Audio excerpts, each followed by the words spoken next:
a.m. Time for the opening drive. Voted the best sports show in New Mexico For 5 years running. It's the OD in the AM with Jeff Siembieda and JJ Buck.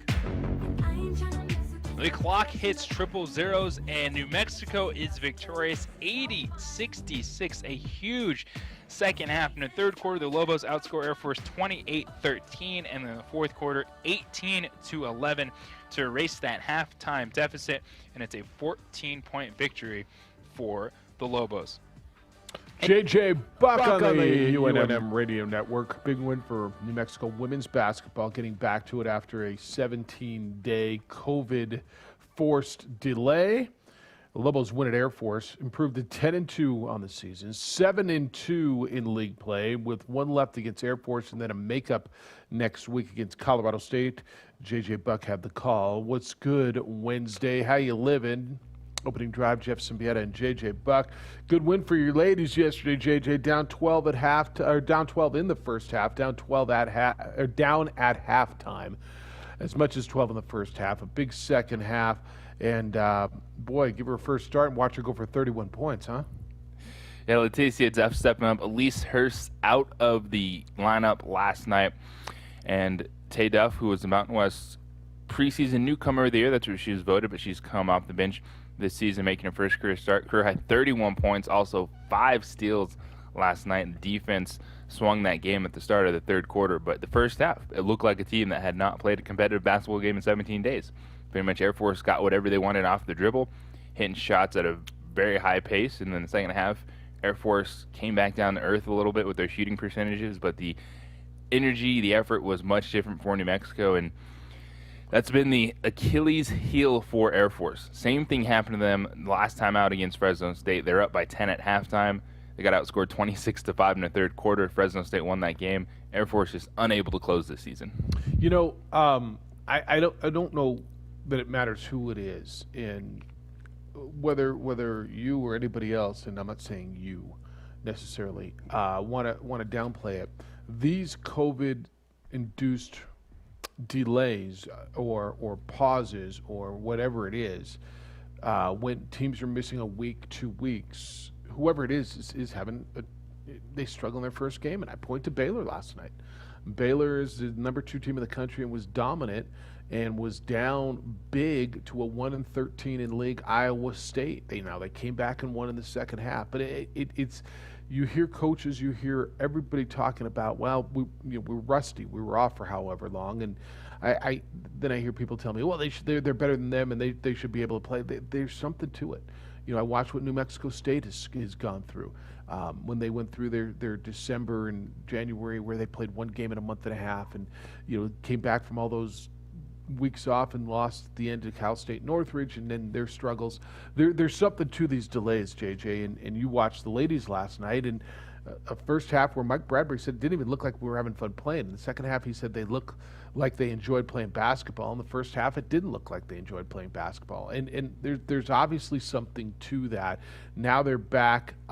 No Elise Hurst. Now, UNM did not say, nor will they, who the player was that tested positive, but she didn't make the trip, and so obviously there's assumptions. Not that necessarily it matters, but playing without your best defender, certainly it makes a difference. But to me, coming off of these delays, it's obvious no matter who it is, it makes a difference.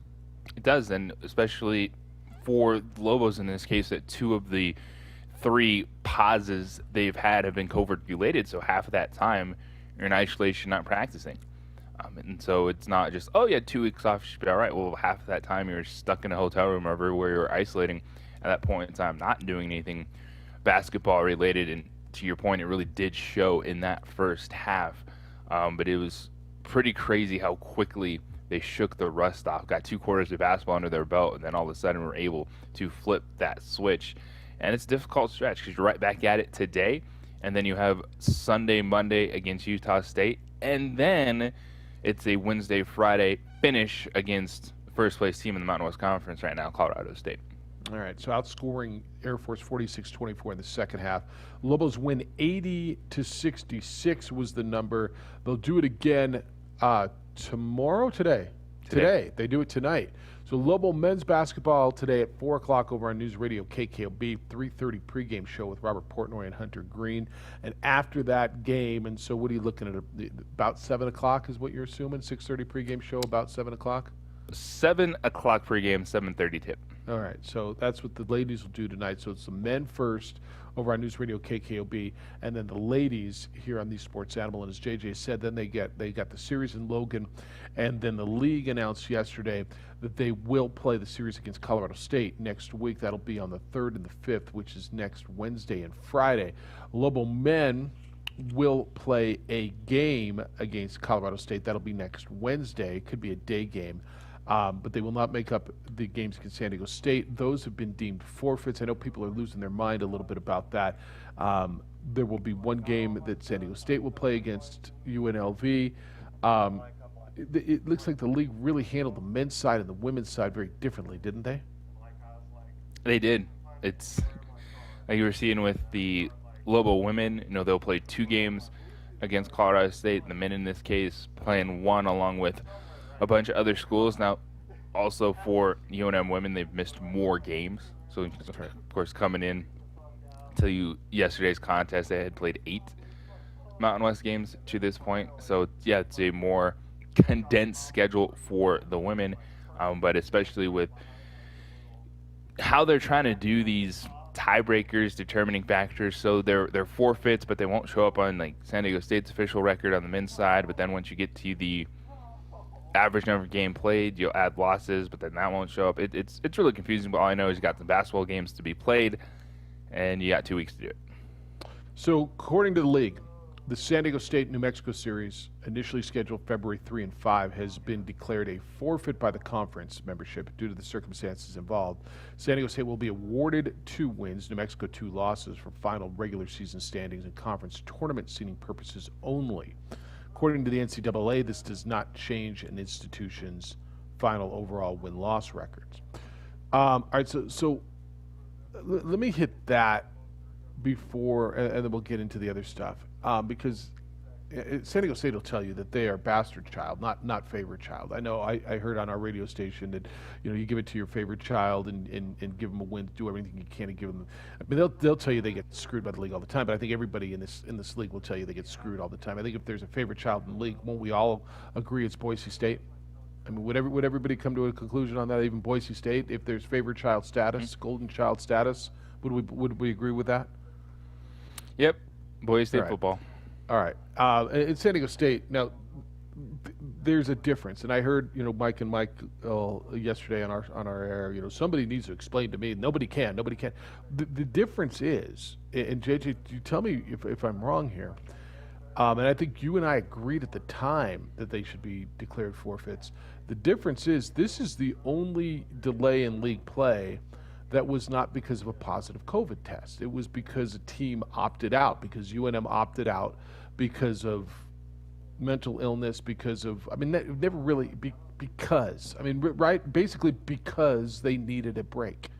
And therein lies the difference. This isn't somebody had a positive test. Now, they could have said somebody had a positive test, I imagine, and you give them credit for being honest about it. But there is a difference. Why these 2 games were considered that as opposed to the others. Now, did they have to? Could they have called them no contest like they're calling the New Mexico Boise State series or something like that? Yeah, they absolutely could have. And there was a big call for this. But to me, there is a slight, and I don't even know if it's that slight of a difference between this and the other games on the conference schedule which were missed. I do agree with that. It's a situation in which there wasn't a positive COVID test which delayed the games. It was just the Lobos coming to the table saying, I don't think we're going to be ready to play these games. All right, you're not ready to play. That's going to go down as a forfeit. And in the case of Boise State, the league, that one is more on them for what they scheduled early for the Lobos in Mountain West play to play on the opening weekend with everything that was going on, them barely getting on the basketball court and the challenges that they were facing, just trying to find a place to practice at that point in time. But with these 2 games specifically against San Diego State deemed forfeits for seeding purposes. Now, they won't go on the official record of either team, but they'll use it when seeding the tournament, and thus you got that race for that regular season title. I do think it's a fair decision in this situation. Help me remember on the Boise State thing. So initially, it was in early December, and the Lobos just weren't ready to play. Wasn't it rescheduled and then it was canceled because of a COVID situation? Is that a wrong remembering? Well, the men ended up playing Boise State. Okay, they did. I thought the 'cause I knew women it was rescheduled. The women did not play Boise State. They weren't able to reschedule that series. Okay, that's right. Those were two 30 plus point losses. Right, up in Boise. The women did not play. So that therein lies the difference. And I guess, if you want to lose your mind, I guess you can. I don't know that it matters. With all due respect, maybe it matters in seeding and matters to Colorado State, but that is the difference. And you can't, as a league, just have a situation where teams just can say, yeah, we're not ready to play. Now, you can sit here and say, yes, you can. And in this situation, it's different. And I'll listen to you. I don't know that I think it's as cut and dry one way or the other. But I think at the beginning, we agreed, you and I did anyway, it should be a forfeit. I know it was coming a lot out of San Diego, and I think there were a lot of Lobo fans. I mean, we got a lot of correspondence on this program that said it should be a forfeit. And I think the awkwardness of waiting 3 weeks until the end of the season to declare it a forfeit when you see it has a direct, or at least may have direct impact on the standings and seedings, is what's rubbing some people wrong. If they had called it a forfeit at the time, do you think people would have had such a big issue with it? It would have been easier to deal with in the moment because, like you said, you're coming down the stretch, a week and a half left of basketball in a tight conference race to top the standings on the men's side. So you're going to get a lot more frustration coming across in that instance. I think probably maybe there was a little bit of the Mountain West office being a little bit naive, saying, oh, we'll get these in, we'll figure it out, we'll sneak them in at the back end, and then realizing, there's a little too much to do just in this That's 1 week. Yeah. All right, so March 2nd, which is next Tuesday, it'll be Fresno State, Boise State. These are rescheduled games. Then March 3rd, busy day. Nevada, San Jose State, New Mexico, Colorado State, San Diego State, UNLV. The next day, they will play Wyoming, Utah State makeup. The next day will be Colorado State, who's got to go up then to Reno and play the Wolfpack. Then on the 6th, UNLV, Wyoming, and then Utah State and Fresno State. So Utah State, Fresno State, UNLV, Wyoming, and Colorado State will all play 2 makeup games. New Mexico, San Diego State, Boise State will play, and San Jose State will play just 1. So that's where we are, Mountain West schedule. You can get in on it. If you think it's inequitable, I'm listening to you. I think they got it right, and I know I'm in the minority on it, and I think you agree with me. I think they got it right, and it's not because of where I went to school. I think they got this one right, and I think they just maybe should have done it back 3-4 weeks ago when it happened, and you would have had less of an issue. 505-246-0610 is the Quan's Auto Care hotline. That's how to become part of the show today. That's area code 505-246-0610. Your emails will come in. Jeff, it's sportsanimалabq.com, JJ at sportsanimалabq.com. On the Twitter, follow JJ, it's _JJ Buck, and on the Facebook, the OD and the AM. You can watch the show there, courtesy of ProView Networks. Josh, and is that Alden? I'm seeing his elbow over there. Produce it on the ProView side. When we come back, wow, what a day yesterday. Reminiscent of the Kobe day, certainly initially. Thank goodness, I think, for everybody involved. Different result, but certainly crazy day on the Tiger Watch. Update on the surgery if you're just waking up and didn't hear the results from the doctor. We'll let you know the latest on Tiger and get your thoughts on it. It's the opening drive. Jeff Siembieda and JJ Buck. Glad you're with us on 95.9 FM and AM 610, the Sports Animal.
get a little closer.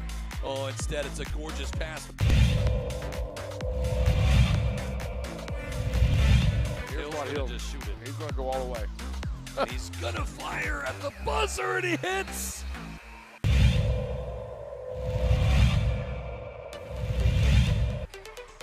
Great pass, Hadbury, and thank you very much.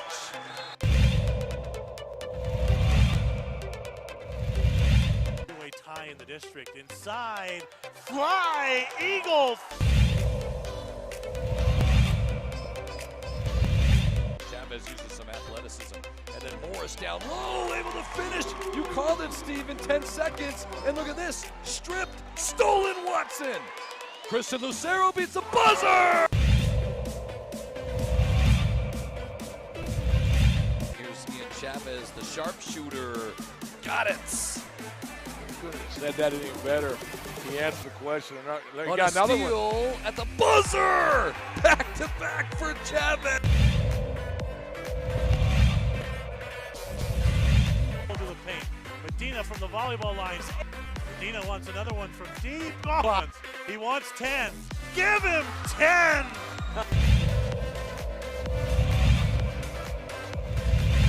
Lewis finds Watson. He's going to finish. One-handed slam. Volcano Vista, but just all the different scenarios we can see potentially play out ahead of the state tournament.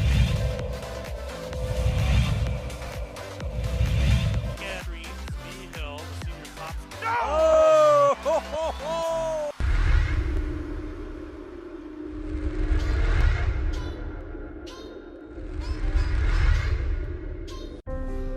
The New Mexico High School Coaches Association, established in 1941, is an organization of New Mexico's best and most professional interscholastic coaches. Coaches across work daily to help our student athletes excel in the classroom, on the field of play, and in our communities. Students that participate in interscholastic activities attain higher grades, higher graduation rates, and higher wages. Responsible for the North-South All-Star Games, statewide Coaches Award Program, and providing multiple professional development opportunities for New Mexico's coaches. Be a great coach by coaching beyond the game.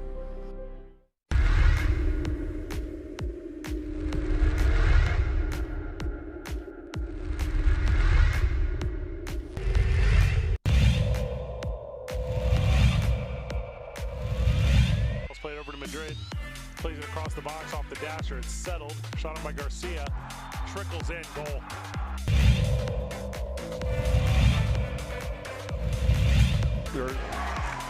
Chavez blocked at the rim. And here's Dorian Lewis to Watson. Shot on and just wide. Big deflection. Goal.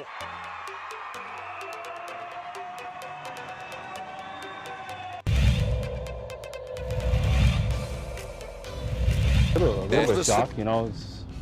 Something crazy happened to our sports world last year with Kobe. So, you know, I wouldn't say that dramatic of feelings, but man, you just hope Tiger's all right, you know. And we all know he's a strong cookie, physically, mentally. So if someone's going to get through this, he will, and be back for the better, I'm sure. But you know, our thoughts and prayers, I'm sure, as a whole, all the players, I can speak on their behalf, are with Tiger. Tony Finau, PGA golfer, who finished second, lost in the playoff at the Tiger hosted Genesis Open at Riviera last weekend, talking about Tiger Woods. Another one of those weird, I remember when moments almost. I mean, I like did you remember how you first found out? Like, what? And then I don't know about you, couldn't keep my eyes off it all day. And it was on everything. And then it got to a point where, all right, I get it. Tiger Woods had surgery for a long time yesterday. Let me give you an update, and then we'll get into it. So he was in surgery. According to the doctor who performed the surgery, Anish Mahajan, at the Harbor UCLA Medical Center, Tiger had multiple open fractures to his lower right leg, and he had a rod placed in his tibia, screws and pins inserted in his foot and ankle during an emergency surgery. The quote is, comminuted open fractures affecting both the upper and the lower portions of the tibia and fibula bones were stabilized by inserting a rod into the tibia.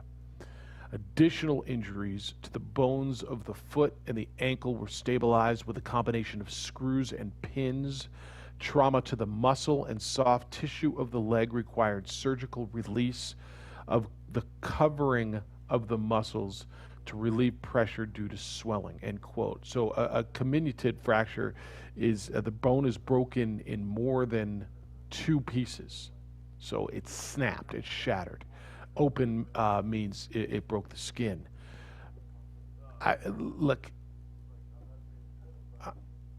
saw yesterday. I was on a chain. I hope he can walk. I hope he can play again. Hell, I hope he can walk and play with his kids again. I don't like honestly. And I saw it all, and I understand it because it's Tiger Woods. Brian James on the line. I hope he can. I hope he can walk again and play with his kids. I'm glad he's alive. Yes, that's the first thing in this is Tiger Woods is alive after this accident. It was an eerie feel at first because even though it was reported, Tiger's taken to the hospital, he has some leg injuries, people were talking like Tiger Woods wasn't at the hospital and it wasn't alive after this crash, which made it weird for a couple hours. But that's when I took a step back myself and I go, okay, this is a very scary thing. Looking at that accident footage, that is definitely one where you go, wow, the fact that he's alive, he was conscious when they took him out of that vehicle, did suffer major leg injuries, but he is alive and he can still be Tiger Woods, the father. Tiger Woods is the human being, as opposed to thinking, oh, when's he going to challenge at the Masters again? So that was definitely my moment was, all right, I'm going to take a step back. I consumed a lot of the coverage early. He's not gone, thankfully. Has a long road ahead, but he has a road ahead. The story is he's shooting a bunch of he's shooting a series. He's Oprah Winfrey's involved with this. He played with David Spade the day prior. He was going to a nearby club to play with Drew Brees and Justin Herbert, 8 o'clock tee time. This happened about 7:12. This is me, and I know I texted you this yesterday, and I have no idea. Knowing some of that terrain, I'm fairly certain I've driven there. Not often, though. That's not a place I frequented. It sounds like a guy was running late and probably was going a little too fast and probably trying to text while he was going. And man, those curves come up on you quick. There was no. And the reason I think this is because there were no brake marks, no skid marks. It's like, bam, it probably just, holy bleep, I pitched this thing. It was a Genesis SUV that was a courtesy vehicle from the tournament over the weekend. Now, do I know that? I don't know that. That's just, honestly, that's just my gut tells me he was probably running late, and you could hear them saying later, Tiger never runs late. Where's Tiger? Where's Tiger? And then what do we do when we run late? We probably go a little quicker, and we're trying to text, and so that's just me. But it could be something that I heard. Maybe a coyote jumped in the road. Maybe there was another car that swerved it. I don't know, and I'm not even sure it matters at this point. They did rule out alcohol. I know there was a lot of talk about Tiger's previous addiction. Bottom line is, man, Tiger's not playing for a while, and ease up on that. I just hope the man can hug his kids and run and play golf with Charlie one day. Right there with you. I think it was a big thing. It was shocking hearing about it at first, and then you see the footage of the accident after the fact. But when they said, Tiger Woods is alive in this, suffered what ended up being a major leg injuries, but is in surgery, start thinking about everything else, and that's the thing here. He's alive and a chance to still be a dad. Bruin James, not quite the Inland Empire, a little bit more Palos Verdes, but good morning to you. You're on the opening drive. Hi, James. All right, then. I don't know if Mike is not there or James isn't there. I'm right here. Right. Oh, there you go. What's up, James? Hello, James. What's happening? Hey, man. One of those where were you moments, Yep. I remember the Kobe one.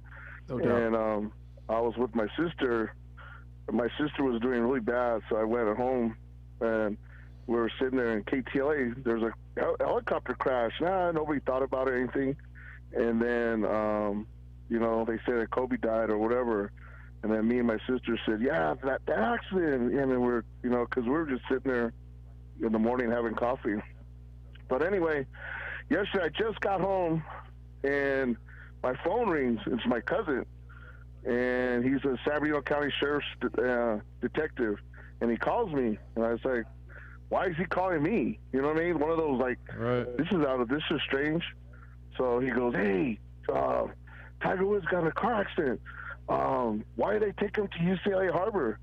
I said, wait a minute, wait. Well, you know, I'm like, kind of, let me turn the TV on, and they're talking and stuff like that. Yeah, because that's the big trauma hospital right there. They were Hannah Storm was talking, and they said they took him to UCLA Harbor. And I said, where was the crash at? And they said it was in Pacific Palisades. Well, they ain't got anything in Orange County? Yeah, it was in Palos Verdes. He goes, that's the thing, man. He goes, why? I go, they're taking him to UCLA Harbor?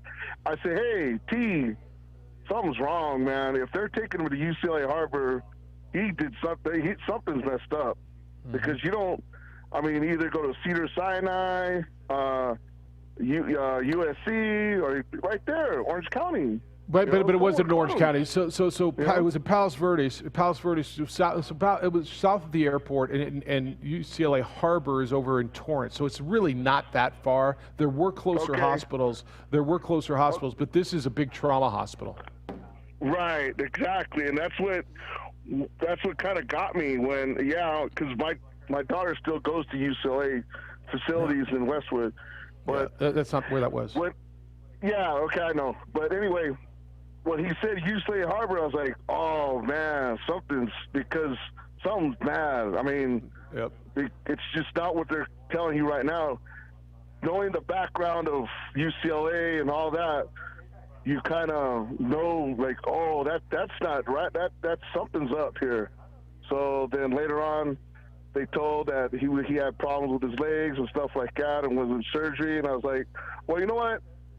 I mean, God was looking on him. They sent him to UCLA. UCLA has the best research facility in the world, guys. And they took good care of him, I bet. I mean, those are pretty good doctors there. They don't have a very good bedside manner from what I've seen, but they're the best doctors in the world, man. So God was looking out for him, and he messed up his legs and stuff like that. But you know what, man? He's alive. That's all that matters. He's alive, guys. So right on, James. Hey, man, shout out to my Bruins, man. I guess my money goes pretty in good places, huh? Keep it going. Keep it growing. Keep it going and keep it growing. See ya. You know, there was a JJ just watching a wreck on another Southern California hillside was eerie. It was, and I felt bad about it, but I felt natural. I mean, I don't think any of us didn't think about Kobe at that point, right? When you saw another wreckage on a Southern California hillside from a helicopter angle, and I mean, I did, didn't you? Oh yeah, it's the last, in terms of like the major trauma that sports fans have dealt with in losing an athlete, and so you see an accident like that, the wreckage, the way the vehicle was smashed in up front, you start going, man, what happens? Like, what is the outcome of an accident of that level? And you start wondering, what's next? But I go back to once, like for me, it was, all right, Tiger Woods out, suffered injuries, but it's going to be in surgery. That's when I kind of took a step back, because I was like, this is like a little too eerie for me. It was almost like people like eulogizing Tiger Woods, like he's not gone, he's still here. But that's what was so weird about the coverage. Yeah, that was the coverage was Tiger Woods' dead coverage, his whole career, and it was just where you get it, right? If you got it from an ESPN guy, I know the Golf Channel, from what I read on social media, went kind of over the top whack on it. But then you'd get one of these anchors who really doesn't know, and so kept going back to. And in 2009, he had the addiction. In 2009, and with his wife, and it's like, yeah, but we're not eulogizing this guy, and in some respects we were. I got emails on it. You could talk about it. It's. And I got a little more to say on it as far as perspective when we get back. 505-246-0610. Come on in on the opening drive on 95.9 FM and AM 610, the Sports Animal. We are the University.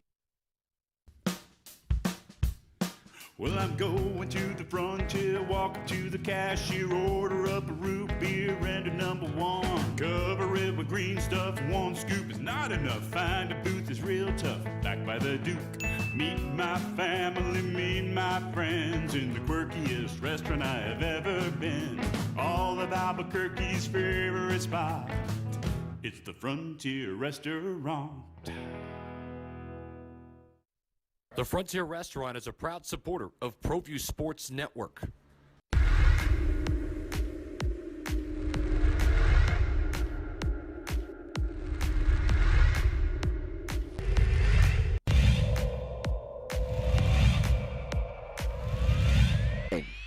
Call it as Bobby's looking, and he's got a guy wide open, and it's Gay, and he's gonna walk into the end zone.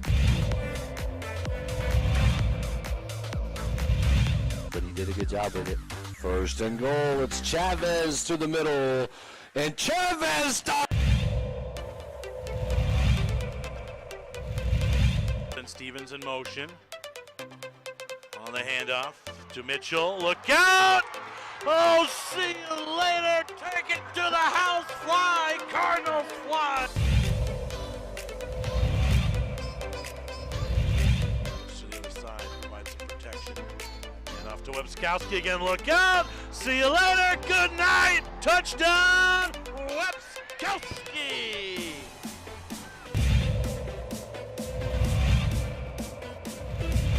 An 8. 2 receivers at the top. Harris has all day. He's going to fire to the end zone. Open man. Touchdown. Wild catch.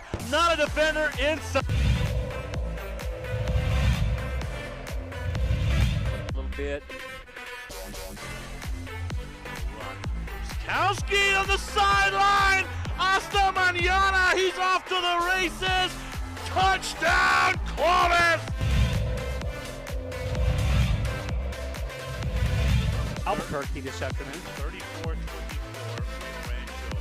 Late to third. How about this run? Nice play. Deckerman. He's still on his feet. Touchdown, Wolverine.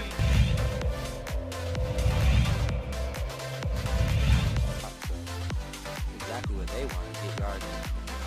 He's going to go for it. He's got a guy towards the end zone. It's Krebs. Touchdown. What a play.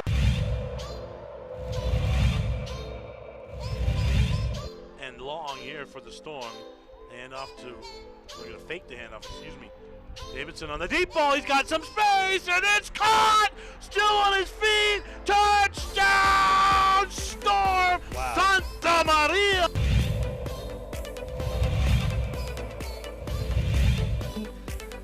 And so they'll send one deep and returnable at the 2. Usually Volcano do either a reverse or a fake reverse, and here it is a reverse. And a move to the outside. There is a lane. Look out! Shot out of a cannon. Rodriguez is going to take it all the way.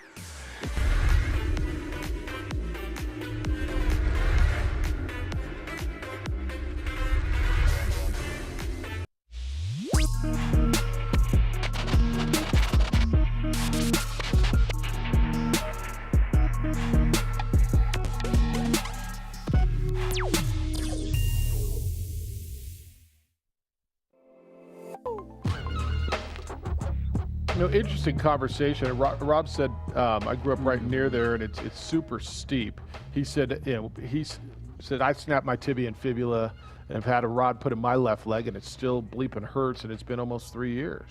Can never walk again the same bleeping way. It hurts like a bleeper every time it gets cold. 2 years of rehab, 1 year of pain, a shattered ankle. He will not play in another pro tournament. The question is why didn't he have a professional driver everywhere he goes? I thought about that. I thought about why, Tiger, why is Tiger, and maybe he just wanted to.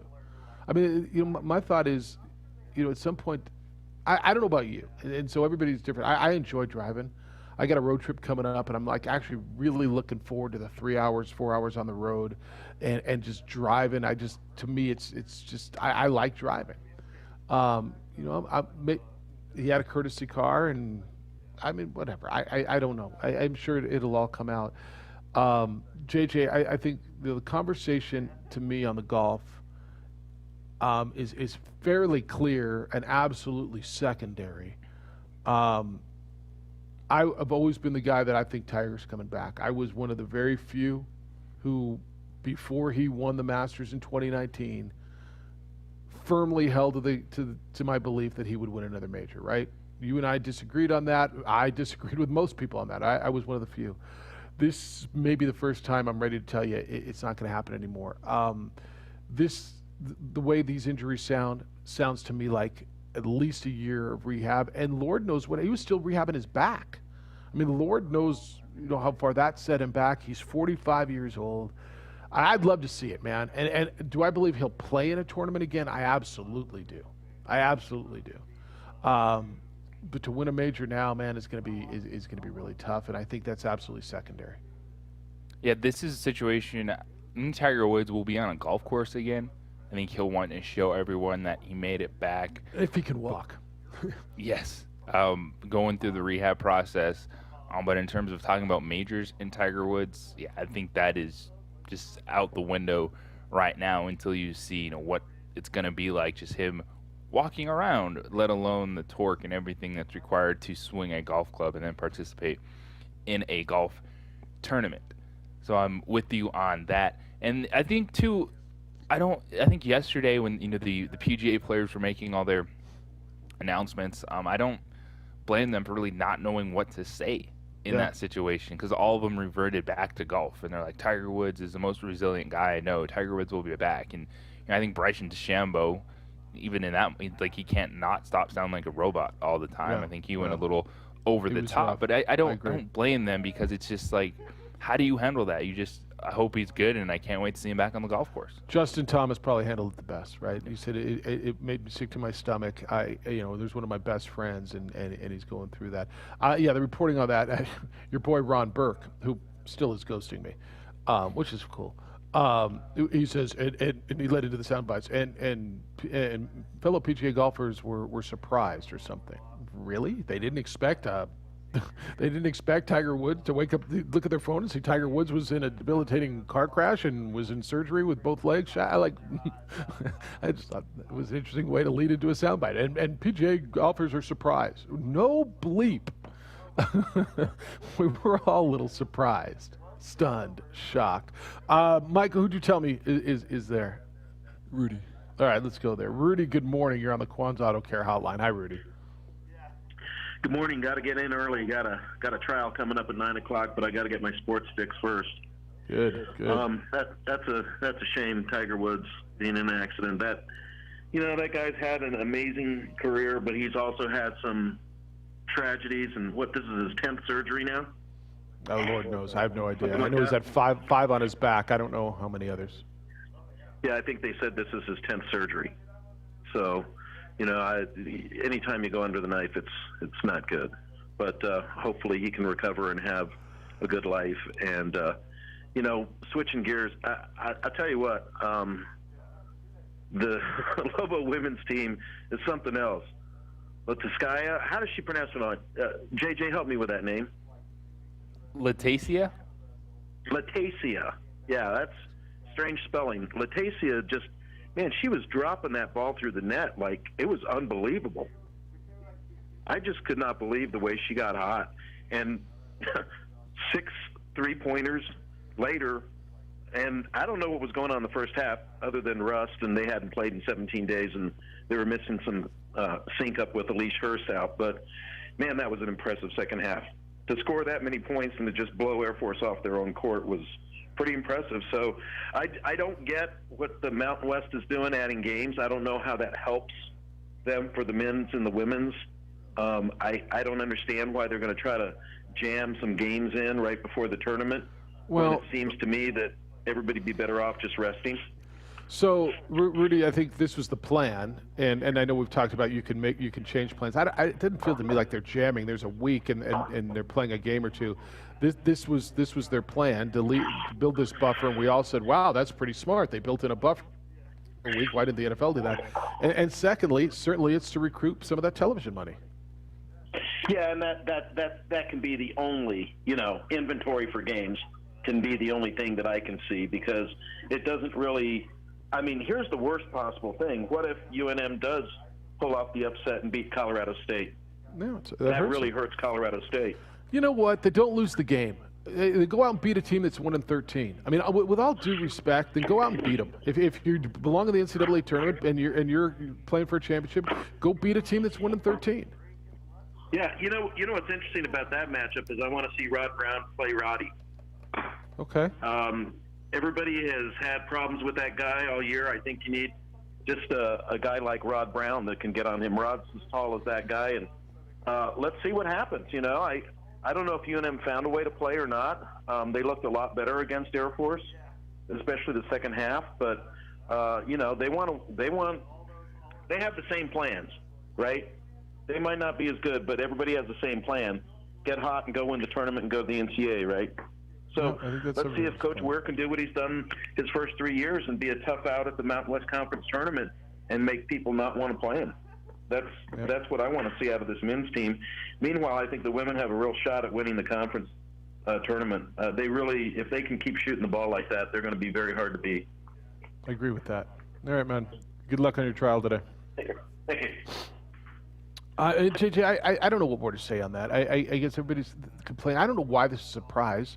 They built this weekend into the schedule to play some games. And with all due respect, Colorado State, now the Nevada game, I get, and them having to turn around and be in Reno 2 days later, and that's a tough pill to swallow. I get that. But this New Mexico game, go out and beat them. I mean, they're 1-13 or 2-13, whatever the hell they're going to be. Go out. If you're that much better, you're going to the NCAA tournament. Go out and get a run in. Agree with you on that standpoint. It's the rest of the Mountain West feeling a little bit like New Mexico. Like, maybe we need this week. Maybe we don't want to force these games in this situation, but you knew it was coming, especially with seeding and partnerships on the table. Going to Vegas is a risk at this point in time. Playing the games today and tomorrow is a risk at this point in time. Yet, is it added at the end of the week into the season in that final week? Yes, but you knew it was there for that reason to play some of these games. Yeah, I hope nobody gets sick too. I'm well aware of the risk. I get it. I get it. I just don't know that I get the uproar. You mean we're basketball teams? We have to go play a game, and there's a week that was open, and we got to go play one, and in some cases two. I'm just losing.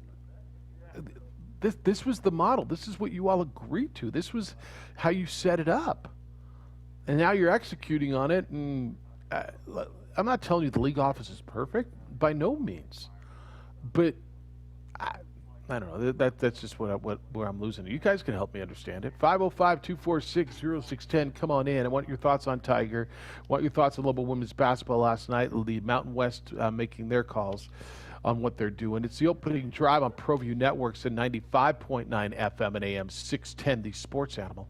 With Indeed, there's no waiting for real results. Indeed search it.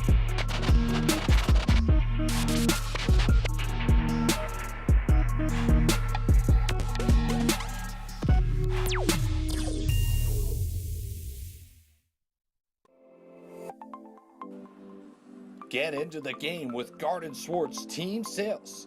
They have everything you need, from screen printing, embroidery, and digital printing services, high school letterman jackets, and all high school and club uniforms, and individual and team apparel with the most reliable brands like Speedline, Rollins, and Wilson.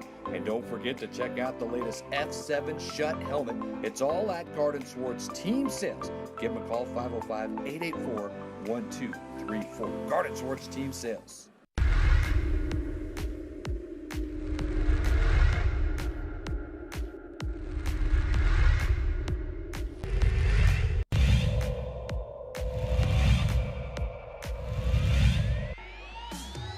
Shoot. They'll get one off, and it'll count high off the window.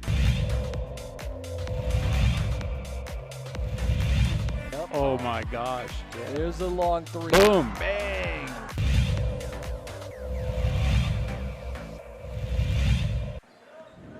Martinez will beat the buzzer. Got it to go. His Ford driving kick.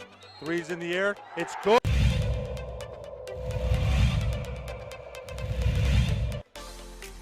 Pass on the nice block by Hernandez Crawford.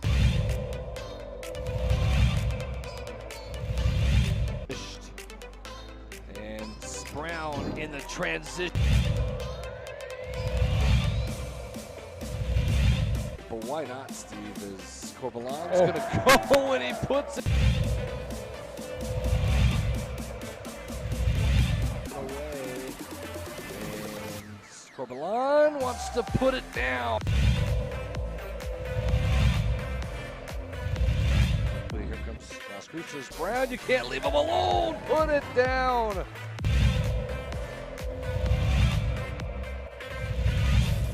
Gershon in transition, 3-on-2. Gershon going to go all the way. Oh, Morgan will...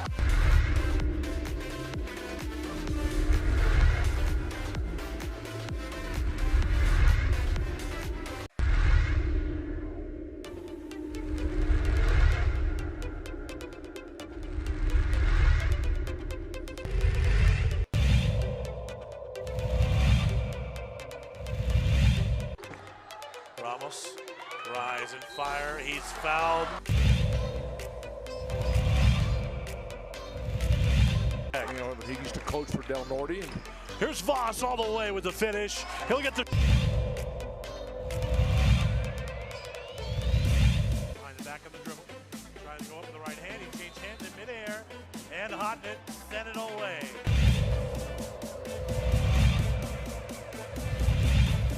Wynn doing a really good job denying Chavez. DC hasn't got the ball. Oh, Yeku. Oh.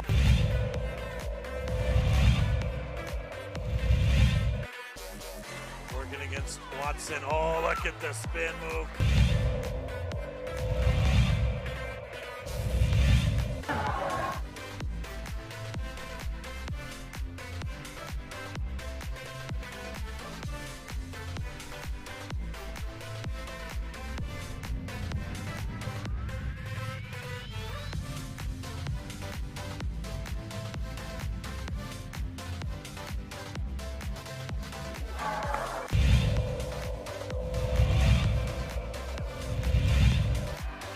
Ball's loose. DJ Bustos brings it up.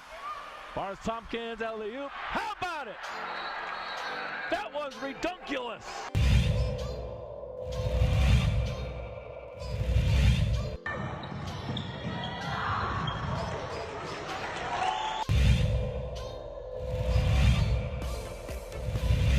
Turnover.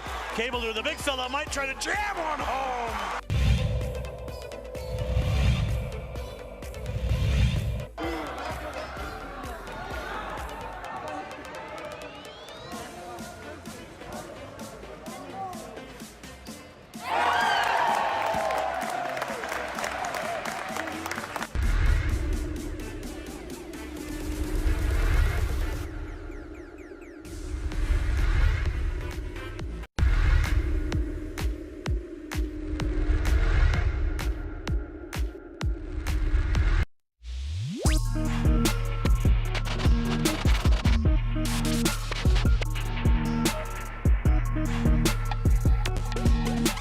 Professional transportation worked out for Kobe, says Kofer. No, I didn't expect that Kobe would be flying the helicopter. Fair enough. Accidents happen. I don't know what happened, man. I've got my thoughts. I guess it doesn't matter how Tiger ended up at the bottom of that cliff. It doesn't matter. But you've got your thoughts as well, and I can read those for you. Jeff at sportsanimalabq.com. And JJ at sportsanimalabq.com. Carl said, keep those Tiger Woods updates coming this morning, Jeffy. Yep, he's been sending me that for years, huh? Carl sends that same email. It certainly has a different tone this morning. Dan says, when I heard the story yesterday, I turned on 610, expected to hear a special OD. This is Jeffrey breaking into regular programming, along with Juan Jose and Micah John, as we have a major developing news on the Big Cat. We've got other people who are capable of doing that, certainly, Dan. They don't have to call us in for, everything. Although, they know where to go. Right? Ken says, have we seen the 15-time major circus on the court for the last time? Maybe. This is anybody who thinks they know right now is absolutely speculating. Because you have no idea how he's going to heal from these injuries. When I read those injuries to you, you've got the major bones in your leg that are broken in more than 2 places. More than 2 places. Fractures that have gone through the skin. Well, by the way, he was rehabbing his back. I'm going to guess that wreck was probably not that good on his back. That's just me. I haven't heard anything about his back. Ankle shattered. Look, anybody who's telling you they know, they don't. He's a 45-year-old man who was recovering from his 5th back surgery, who now has his legs shattered. Is he going to play on the PGA Tour again? Like, I don't even know if it's secondary. It feels tertiary to me. Maybe. But I don't know, and anybody who tells you they know doesn't know. Is that fair? Yeah, and we heard a lot about Ben Hogan and his accident and what he overcame to get back on the golf course, and you're like, that's a great story. But all these injuries are not created the same. Like, major traumatic events don't always end the same. And so when you get through, all right, Tiger Woods is alive, Tiger Woods is in surgery, Tiger Woods going to be able to see his kids, be with his family, ... Golf, do I think we'll see him on the golf course again? I do. Do I think we'll see Tiger Woods winning a major championship again? At this point in time, I don't. No, you and I are probably in the same spot. My gut would tell me at some point, in some form. Again, depending. I mean, if the man can walk, and I'm going to assume that these great doctors and Tiger is an amazing fighter, and the man is human. The man is human. So yeah, my gut would tell me he would be on the golf course again and playing in a tournament. But do I see him winning a major? I'll tell you what. I mean, I will be the first one in tears on my feet, clapping on my couch or wherever it is I happen to be. And I told you when he won the Masters in 2019, I believe that to be the greatest comeback in the history of sports. I do. And there have been some great ones. But to me, that's the greatest one. With all the factors that we've discussed ad nauseum. And if he comes back from this, it'll be even greater. And two, I got to believe that this process ahead for Tiger Woods is going to be rough. Rehabbing from these injuries. And then, as you said, the connection, the back, which I would say it's a positive sign that he was filming golf the last couple of days. Well, but then all of a sudden, smash, car wreck. Who knows how you're feeling after that, everything that's going on.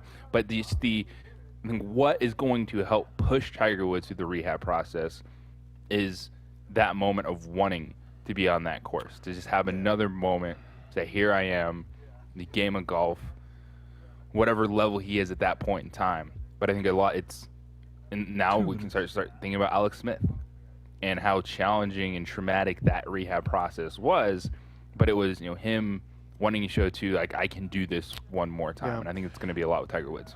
Alex Smith was younger. Alex Smith had the fracture in one leg. Tiger is older, has multiple fractures in multiple parts of that leg, and the reports are both legs. And he's got the back, coming off his 5th back surgery. But yes, there's an angle there. I would tell you, and I think it's positive that he was going to a golf course too. I think there's a big difference in going out and shooting some videos with Drew Brees and Justin Herbert than playing in a tournament. And I'll make it analogous of a basketball player who can't play in a game but is going out and playing horse with you and me.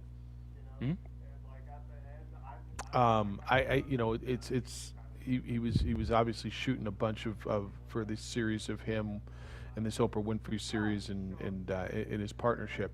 Sid said Eldrick Woods equals APS. What I don't understand is he's too banged up to play in the Glenn Campbell over the weekend, yet he reportedly was on his way to an exhibition with Drew Brees. It's like APS board saying the schools aren't safe to reopen for instruction, but those same facilities can host extracurricular activities. I think it's nothing like that. I can tell you I'm not ready to go compete at a professional level, but I can go swing a club with Drew Brees. I mean, I'm not ready to play in a big league game, but I'm going to go take some swings in a batting cage. This is what this is. No? Yeah. To me, there's a big difference. 505-246-0610. Alden and Josh are producing on the TV side. Mike has got us on radio. Jeff Siembieda and JJ Buck want your thoughts on Tiger, Lady Lobos, and the Mountain West basketball decisions on 95.9 FM and AM 610, the Sports Animal.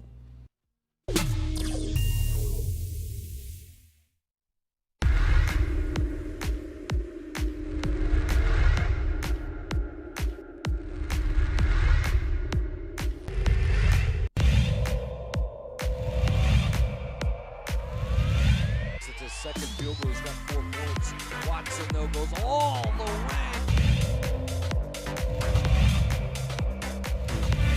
Hit the deck, I should say. Cordova tried to throw it off Romero. A 3 for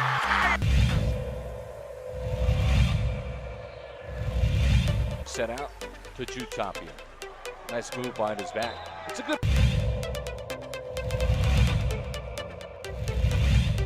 Here's Ramos, step back, high arcing, 20!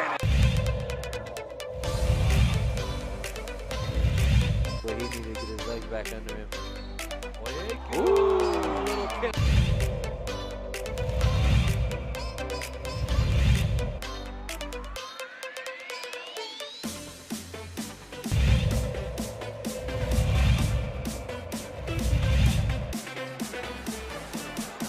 They leave it one more time. Two-hand hammer.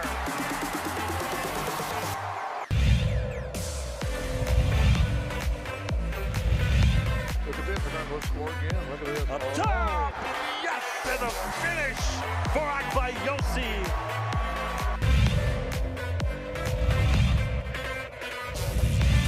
Saved into the hands of Riak. Ahead of the pack to Davina Lovato. Up high, down hard for Akbayosi.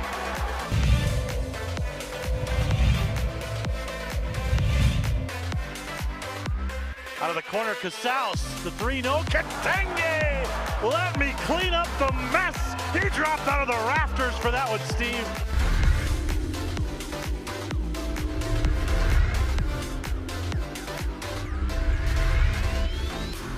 Don't sacrifice quality of flavor when you're in a hurry. Golden Pride offers ribs, fried chicken, green and red chili breakfast burritos, and Frontier Cinnabons.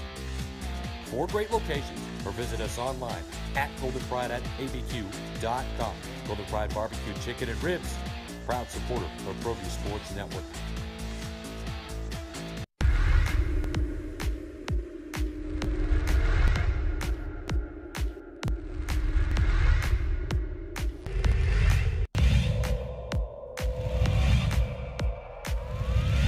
To create space, he gives it off to Rivas for the 3 and he carries it.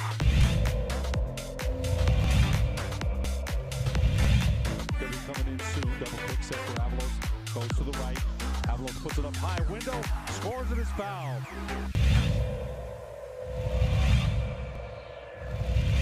Right here by Lewis, all the way, coast to coast, and finish. What a... Around the screen, against White, step back, it's blocked! JB with the block!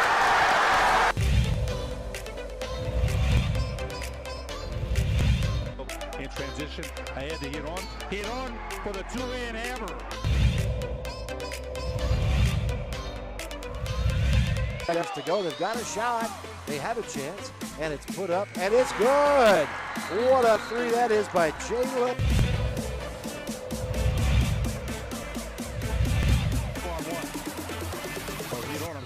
Hidon puts it up.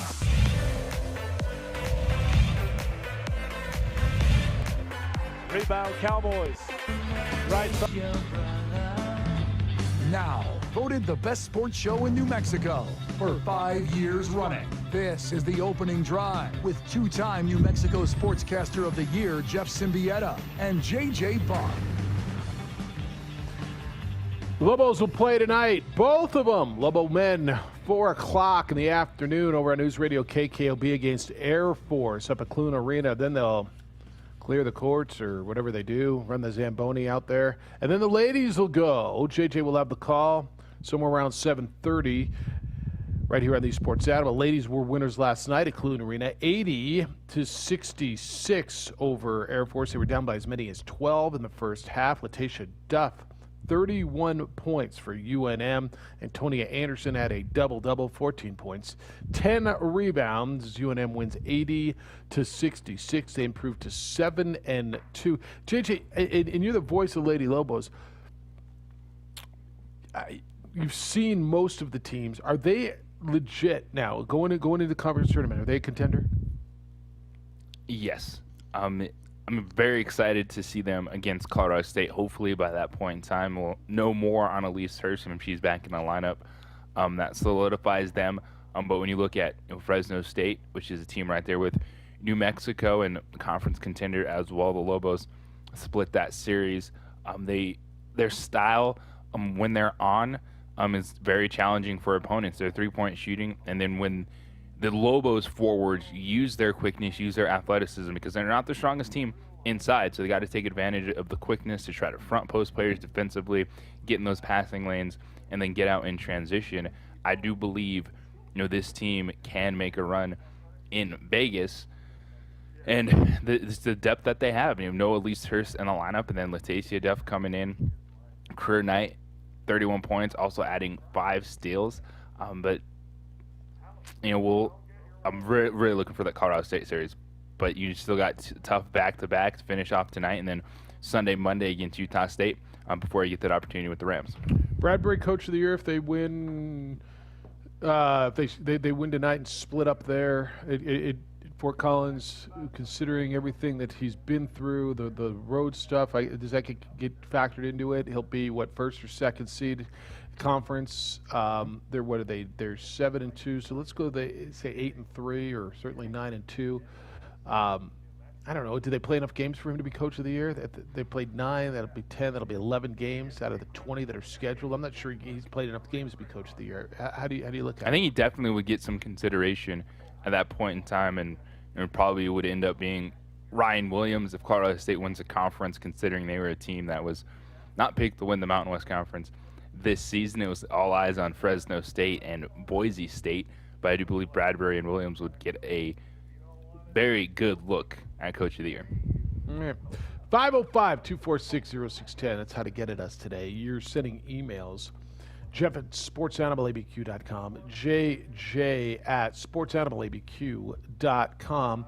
Watching the show on our Facebook page, the OD and the AM, or on ProView Network's YouTube page.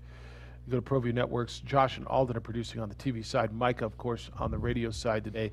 Lobo men play tonight, and this is from Gopher, who says, Jeff, how good did it feel? Yeah, it was just Air Force. But how important was it for the future of Lobo basketball to get the feeling of standing in the winner's circle again? I think it felt, well, it depends how vested you are. Watching, being on the Zoom press conference after the game, Byron Matos and Emmanuel Quach came on, and it was utter jubilation. And I asked both of them, just basic question, just how does it feel to walk off the court and you have more points than the other guy? And one win against a bad team sure went a long way for one night, didn't it? It did for a team that has one win the entire season in conference play going into that game. And for the future of the program, that's been decided by most people, fans' minds. In an Air Force game, Monday or today is not going to change that. But specifically for the team itself, it was huge because the players need payoff. What are you doing this for? Yes, you're a competitor. You're a collegiate student athlete, but you're there to win. You're there to get better. And it was a moment, and against like competition the last couple weeks, Lobo's been so close. But then down the stretch, you see they don't have the playmakers. They're not making the right plays, and then they finally did it. You got a game where there were 4 to 5 players. You're like, wow, he looked good. Wow, they played good. And it absolutely is huge in the moment for this team, because one thing I will credit this squad and the women all year long is they keep fighting. The effort, while it might wane if on the women's side from half to half, they don't quit. And the men sitting there, one win in conference, everything that's gone on, you could have pulled that ripcord. Players haven't. Well, I think for people like Gopher, it meant a lot too. What am I watching for? I mean, fans need to pay off too. What do I give a damn for? And as much as I get all the time, I'm done, I get the same person at the next game telling me this is disgusting and this is horrible and I can't watch this crap. Well, I thought you were done, right? And that's because you're a fan. It's because you actually do give a damn. It's because you're really not done. But to your point, in their mind, they've made up their mind what they think the future should be. And look, I've got my thoughts. I'm pretty sure I think I know where it's going to go too. But as we're sitting here going through it, just from a human side, I mean, like not even for Paul, although partially for the coach, but for those student athletes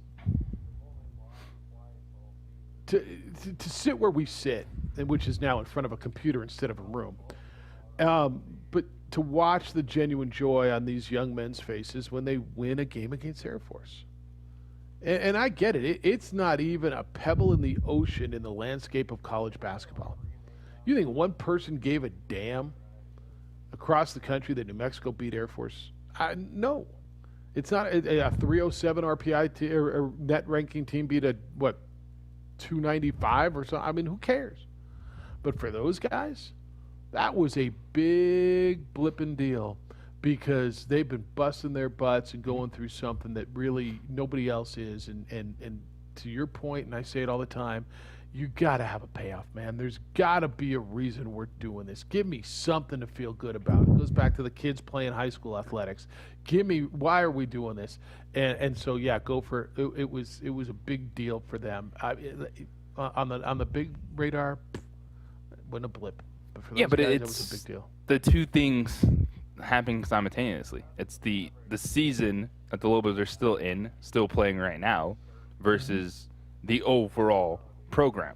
And right now in the season, at that moment, that was the focus. All right, let's win the day. Let's win versus Air Force, because to the other side of it, the people that have the broad program views, this program has a lot of work to do. You don't want to be talking about a 2-1 team over Air Force. Good job, good effort. We understand that. But it's also why, because you get the comments every day, see it so many times, people are like, why hasn't he been fired yet? Why hasn't he been fired yet? Because do you want to drop that on these student athletes? Like, that is you as a fan not having any empathy. Like, you could care less about these dudes. You want them to win. You think Paul Weir is a bad coach. But, oh, by the way, everything that you guys have gone through, the relationship, from what we know, it's not like it's bad with Paul Weir. Like, it's just a bad basketball team this season. But we're going to go out there and fire the coach to make the fans happy, too, middle of the season with everything that you're doing. If with everything they're going through, with everything that's going on, I didn't even think of it in that perspective. With the student athletes going through this season. Now, if there was a disconnect, and an obvious disconnect, and Eddie felt it from the players, if this was maybe last year's group, right, and you were going through this, okay, I'm listening to you. You want to fire the coach during the season? Okay. But with everything that's going on, to your point, you're going to throw another gigantic wrench at these student athletes. Now, when it's all over, will Paul still be the coach? Maybe not. Maybe even probably not. Okay?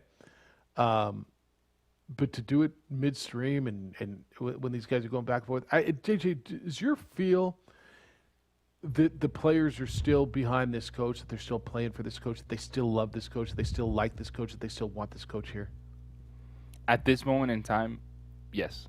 Now, I know there was a lot of energy for Dave Filipovich the other day, which makes sense, playing Air Force. And I was lost on that for a second, by the way. It took a while to get back there, yeah. When they said we want it for coach, and then, it was Coach Filipovich. Now, because I asked the question specifically. You did, about Ware. Now, I don't think that was a shot at Ware. I do not think that at all. I just think it was, in the moment they're playing Air Force, they go, oh, yeah, Coach Dave was here last year. Oh, we were just at Coach Dave's house. House. It was like just the extra motivation that they really haven't had this season, specifically for this series. But still, overall, the few moments we've had to talk to the players, the post-game reactions, even after the tough losses, I don't believe that they've tuned out or they still aren't listening to Paul Weir. It's just not a good basketball team this year. Look, no matter what you think on the X's and O's, and we've had plenty of conversations on that, and I'm certain we will have more.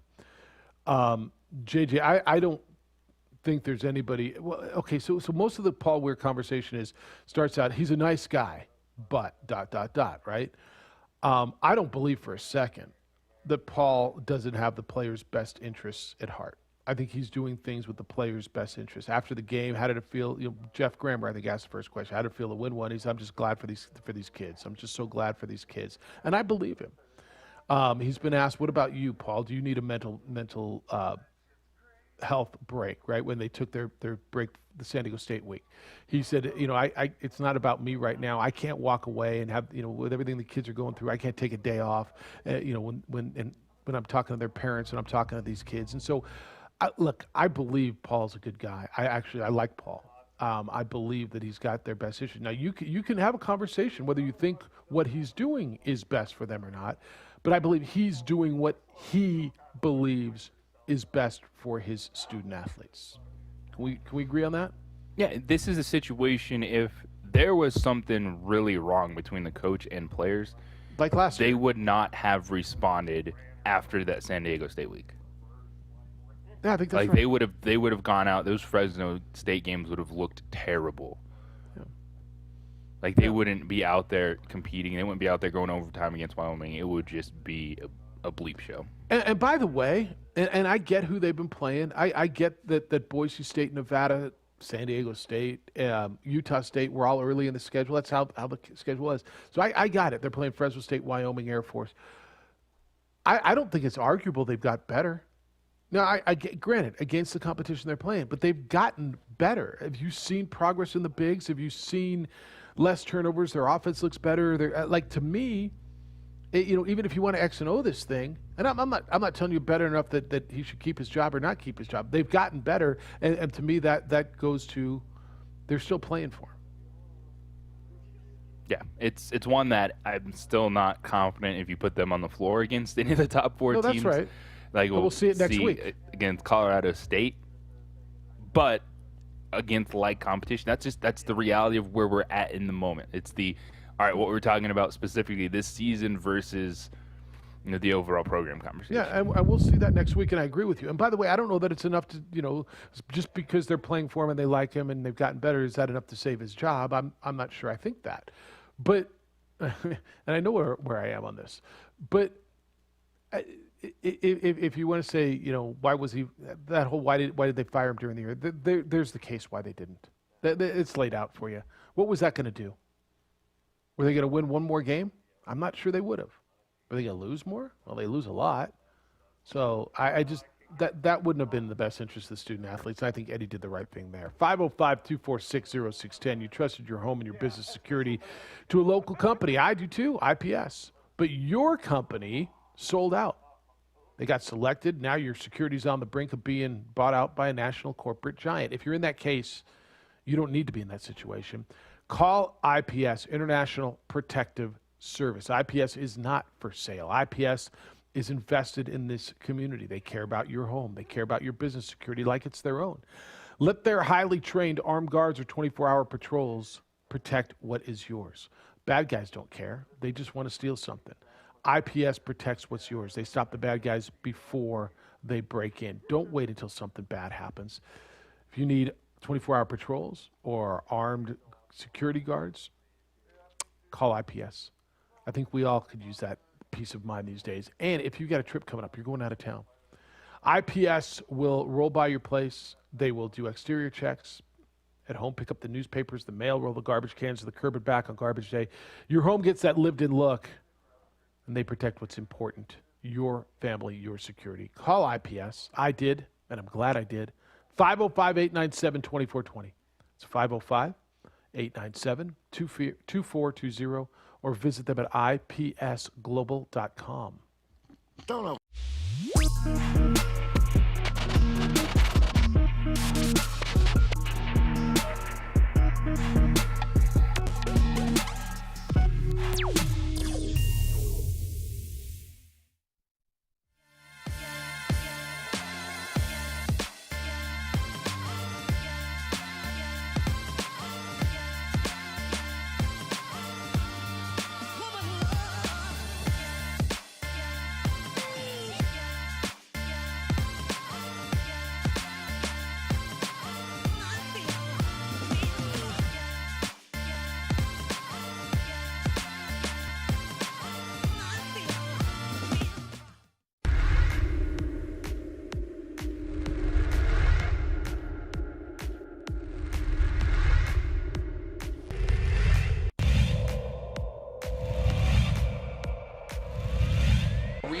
Moreno extra pass. And Watson.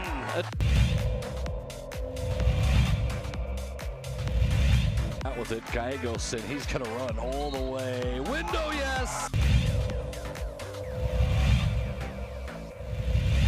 Able to get out of it. How did he find Battle? It's to Cunningham, and it... I mean, Ramos' hand. And Ramos puts it up, beats the buzzer!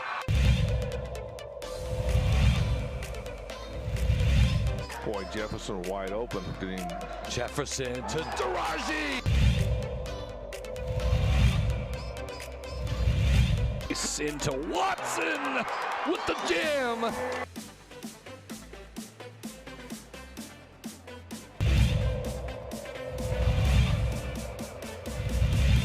Far with the ball at the end. Another steal by Davino Lovato, and here comes Agbaiosi. Lob, two-hand hammer. You knew that was coming.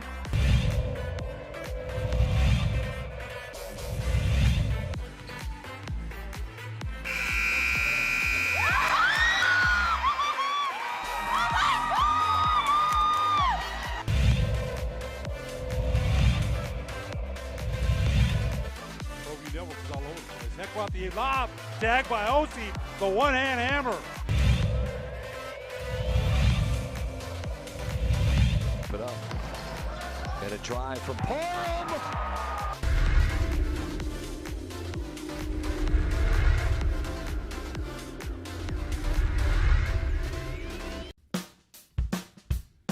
Well, I'm going to the frontier, walking to the cashier, order up a root beer and a #1. Cover it with green stuff, one scoop is not enough. Find a booth is real tough, back by the Duke.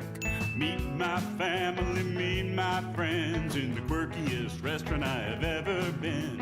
All of Albuquerque's favorite spot, it's the Frontier Restaurant. The Frontier Restaurant is a proud supporter of ProView Sports Network.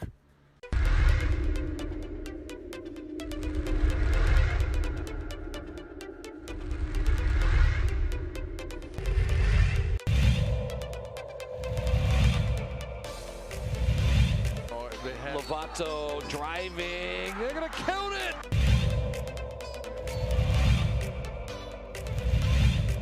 Gallegos. Ooh, a little spin and a finish. There's Natalia Chavez. Good spin. Takes it.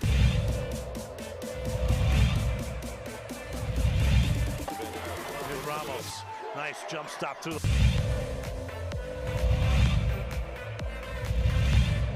Played with the gambling a little bit. Oh, there's that.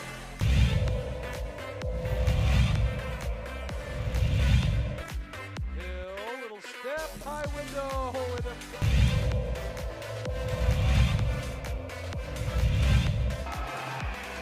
Got the second. To the middle. Here we go, 3.9. It's Cooper's going to run with it.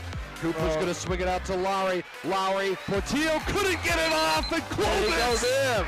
It's waved off. He did not get it off in time. Portillo.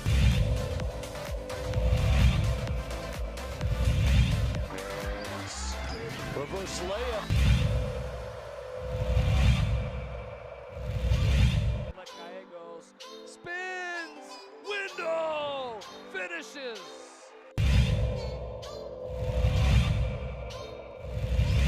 There's a run coming from... Lazy pass. Here comes Crawford. It might be showtime.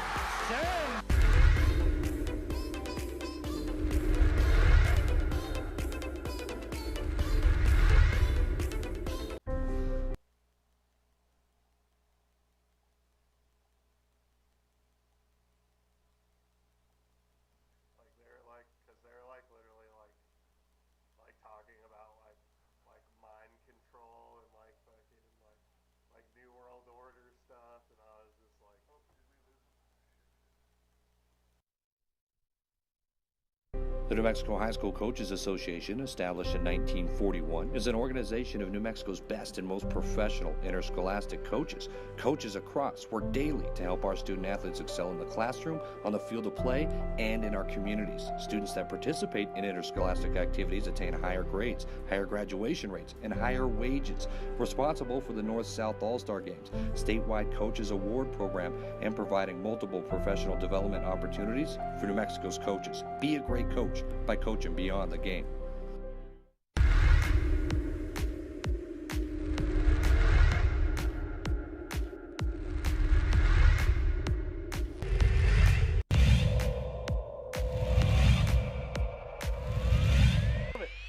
Let's see if Melfi can cash it in.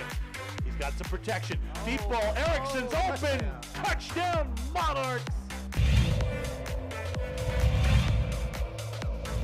Harbor said that Tiger has comminuted open fractures. A comminuted fracture is more than two fractures in the same bone, and open means it broke the skin.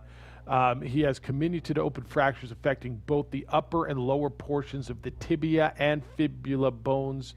They were stabilized by inserting a rod into the tibia. Additional injuries to the bones of the foot and ankle were stabilized with a combination of screws and pins. Trauma to the muscle and soft tissue of the leg required surgical release of the covering of the muscles to relieve pressure due to swelling. That was the quote from the doctor who performed this. Now, we had heard, and I don't know for sure now, do you understand this to be both legs, or really just extensive right leg damage? Because I'm not hearing a lot about the left, so I honestly don't know. Well, we've heard it both ways.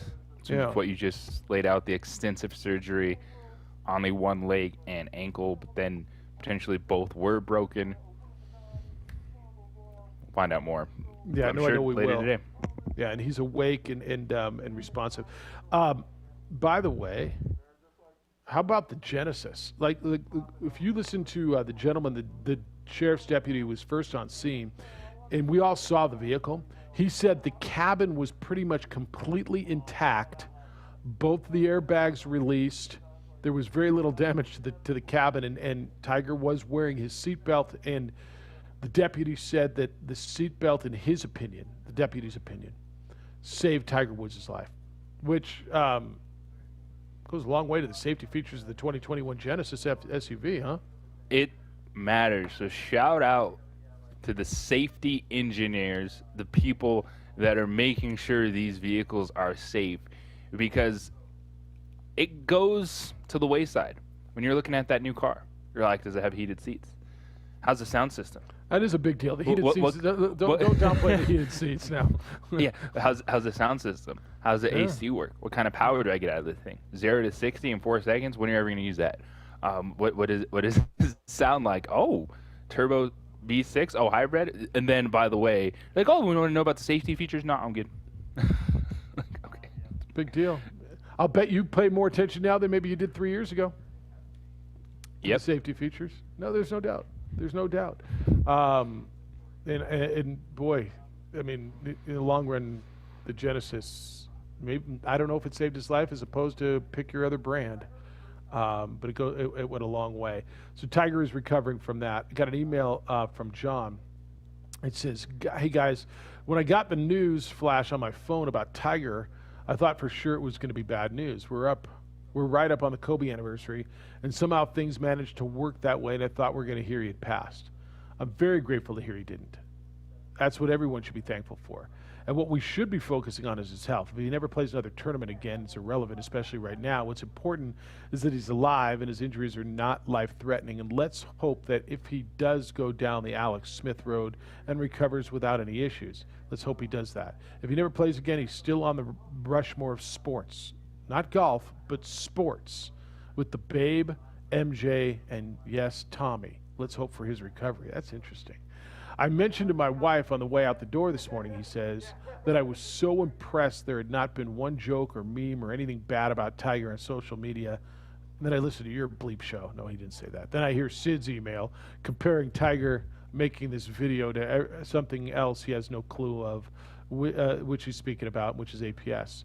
Why does it have to go there? Especially while a guy is laying in a hospital in pain. I can't even fathom hoping to see his kids and wondering if he'll ever walk again, worried about everything. It's a pretty pathetic statement. Have a good day, guys. It's from John.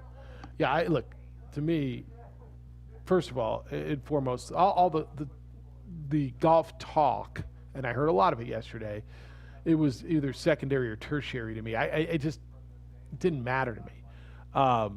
Sid, I couldn't disagree with your comment more, your email more. You're not a bad guy. I think you're wrong on it. I disagree with you, and I still like you, JJ. I disagree with my kid. I love my kid. I just disagree with you on that point. To say what is he can't play in a tournament, but he's out with Drew Brees and Justin Herbert shooting a video. Yeah, the hell of a big difference between a guy who's recovered from a basketball player going out playing horse with you and me, or a guy who can't play in a baseball game and is in the cage taking some swings. Yeah, a guy can go out and play a leisurely round or take some swings or shoot a video. There's a huge difference. So, but I honestly, I didn't do a lot of social media yesterday. I did see a few of them. The trolls are always out on social media going where they're going to go when it comes to Tiger in a car wreck. Yes, and that is the dark side of social media, as we know. But in this case, the conversation, ultimately, it was going to come back to golf because we're talking about Tiger Woods. And I think he's the most impactful figure golf has ever seen. And so ultimately, even with the serious nature of his injury, when you just start thinking about his well-being and his family, you're going to talk about golf. So 9-10 years ago, I think the response is different. I think, and you and I have talked about this, and I think Tiger has done one of the biggest, what's the word I'm looking for now, personality, image rehabs that I've ever seen in the world of sports. I'll take you a step further. I think he's one of the most influential people in American sports. Not just in golf. I will take you to American sports because the culture crossover into a game that I don't know how many of these Tiger documentaries that you've watched that have been out lately. The one on HBO, there was one on ESPN. But there's just African American people say I never paid attention to golf, and now I'm playing. Michael Wilbon's whole thing yesterday. The reason I live on a golf course and I play, and it's a huge part of my life, is because of that guy and people throughout it. So I will take you almost to where John's going, where put him on the Mount Rushmore of American sports with Babe Ruth, Michael Jordan, and Tommy, which is really another conversation for probably July.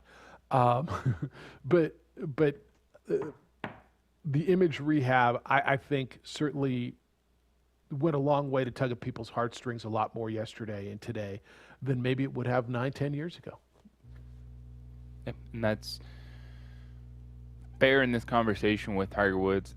To sit here and even try to speculate how you'd feel after a major accident 9-10 years ago with Tiger,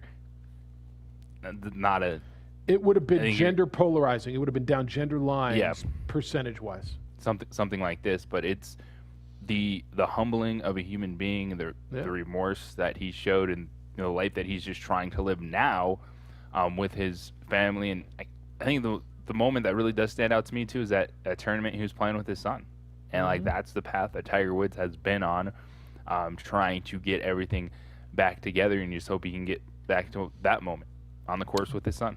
The humility, the maturity, and the genuine. I in your case, you're right. I think genuine remorse and realizing, man, what was I doing, and becoming a human being. There's a saying, what kind of human are you being? And I think there was probably a lot of those moments for Tiger. And it goes back, in some respects, to me, why didn't he have a professional driver? Why was he driving? Does he? Maybe I got to believe there's times where he just wants to be alone too, right? I mean, you're that level celebrity. I'll never know it. I don't think maybe you will. How often do you get to be alone? It probably is really nice to be in your car and drive, right? And be by yourself and without some noise. And I think the image rehab that he's done, and he's done it genuinely. He's earned it. Went a long way in the outpouring that you saw yesterday. 505-246-0610. Love your thoughts, and that's how to get in.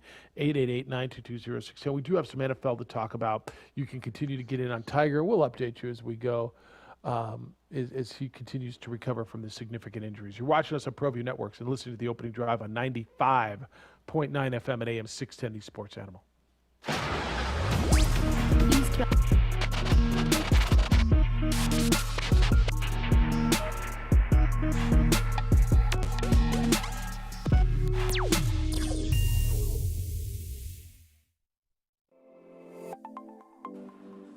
Get into the game with Garden Swartz Team Sales. They have everything you need, from screen printing, embroidery, and digital printing services, high school letterman jackets, and all high school and club uniforms, and individual and team apparel with the most reliable brands like Speedline, Rollins, and Wilson. And don't forget to check out the latest F7 Shut helmet. It's all at Garden Swartz Team Sales. Give them a call, 505-884-1234. Garden Swartz Team Sales.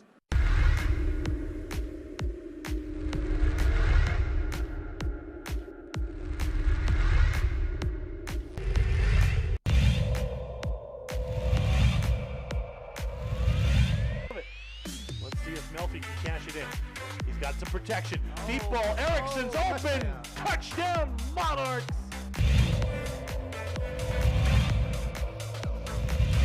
Second and 10. Smith looking, and he's going to fire over the middle, and he's got his guy. It's another big play.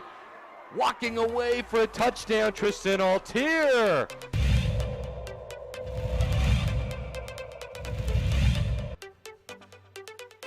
Hand it off to Chavez. Chavez breaking tackles. Look out. Chavez up the sideline. Stays in bounds. Touchdown. Volcanovic. That replay. I got you. Measurement. I mean, Smith's got a fire on first down, and he's on the outside. There's a lot of room for Brad Thomas. A move, and he's set free. Dance into the end zone. Touchdown. So it goes.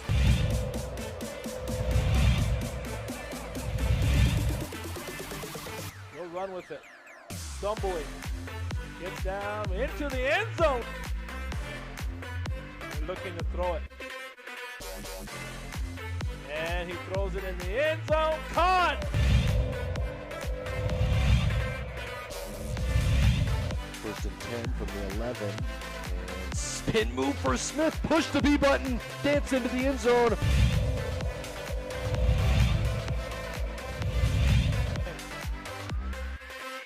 Throw it. Looking. Here comes the rush. Stepping up. Pavia now running around. Being chased. Looks across. Throws it up. Man's wide open. Ball is caught. Touchdown. Jimmy Gaye.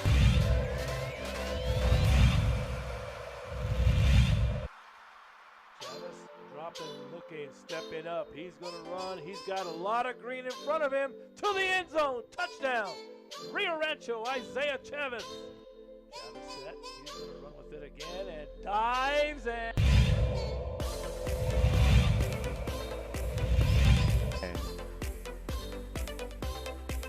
It's Austin Smith, and to the outside, a lot of room. Look out, a foot race down the sideline. All the way on the first play from scrimmage, Chris. That's a touchdown.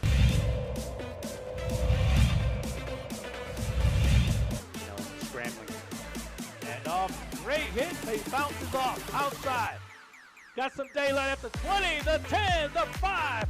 What an incredible run.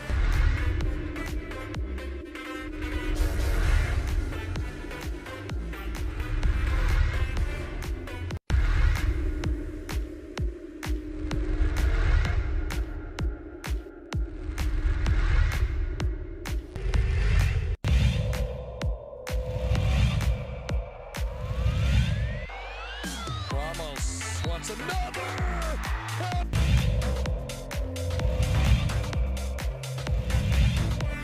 Opportunity here. Martinez shoots, he scores.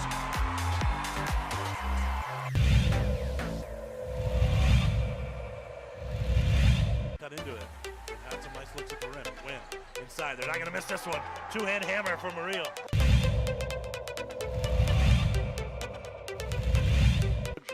Ball's played up. Rodriguez with it. Gonna settle. Looks to the inside. Comes to the far side push. Shot on aim. Goal deflected in. No.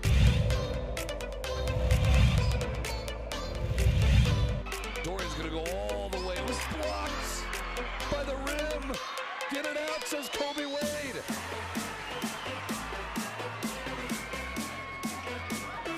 Ramos, got it.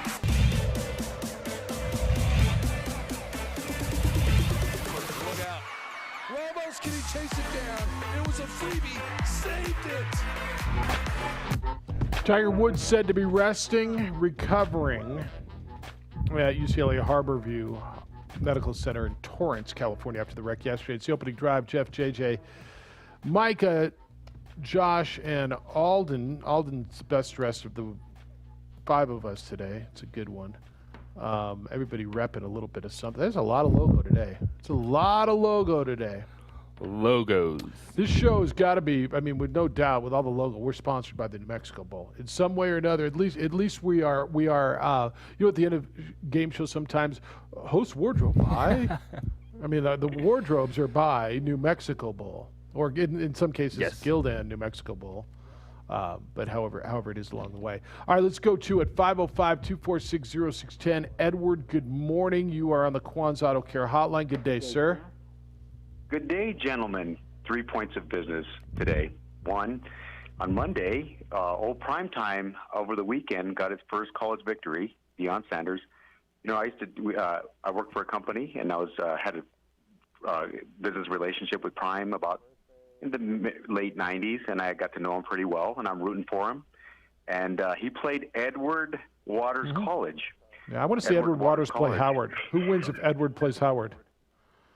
I'm going to tell you. I'm going to expand on that. Edward Waters College is a private college in Jacksonville, Florida, which, by the way, is the largest landmass acreage city in America. People didn't know that. It was founded in 1866 by members of the African Methodist Episcopal Church as a school to educate freedmen and their children. You know, I'm going to pump some energy into Edward Waters College, and they'll be renowned as the Harvard of the South, of the Deep South. By the way, Elon Musk was responding to a tweet and said, "You can't succeed in life without a degree." And he responded by saying, "If you want a degree, go to Harvard. Don't confuse schooling with education. I didn't go to Harvard, but the people that work for me did." There's the ultimate mic drop right there. So, Howard, I know you're one of my employees, and you're an educated man, but don't worry if you didn't go to Harvard. There's still room for all of us to succeed. I think Edward would probably nip Howard College in overtime. It'd be close, though, because Howard's multifaceted and talented.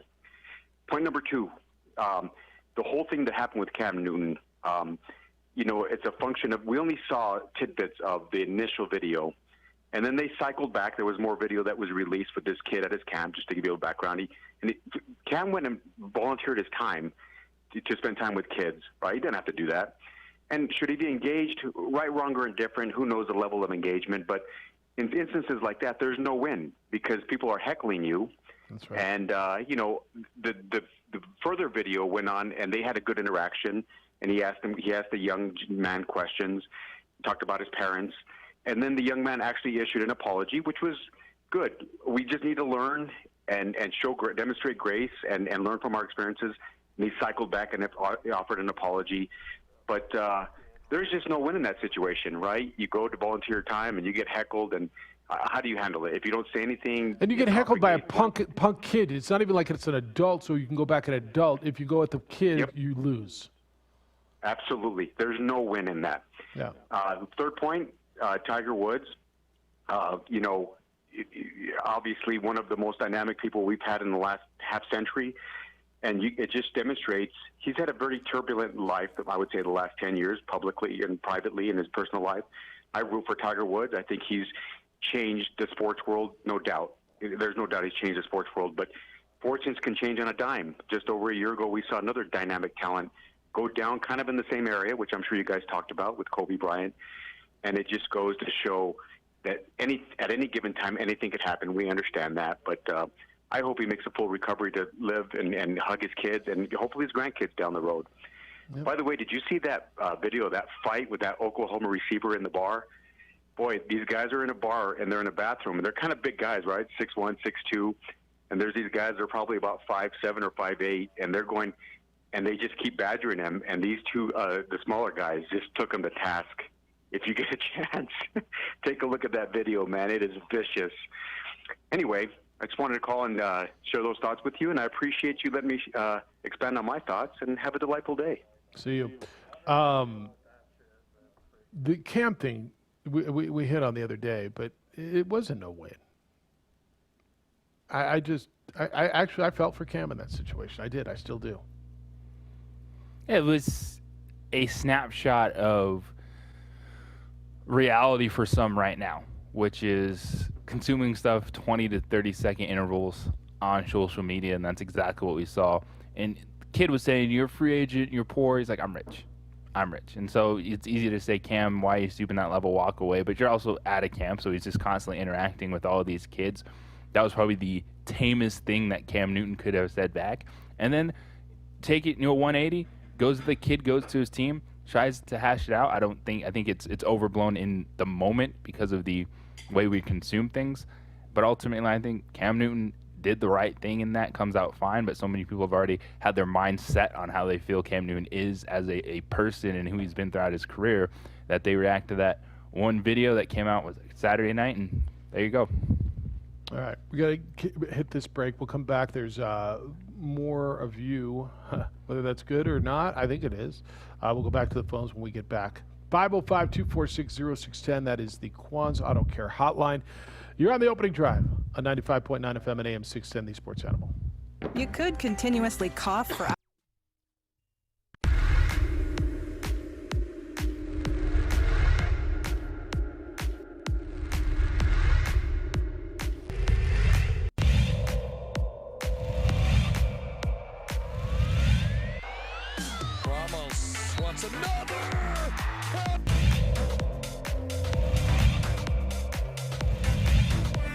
Opportunity here. Martinez shoots, he scores.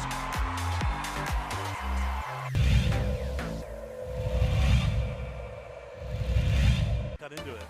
Had some nice looks at the rim. Win. Inside. They're not going to miss this one. Two-hand hammer from Murillo.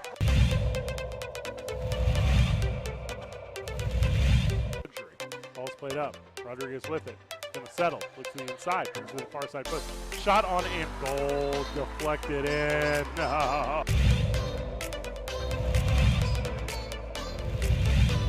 Dorian's gonna go all the way. It was blocked by the rim. Get it out, says Kobe Wade.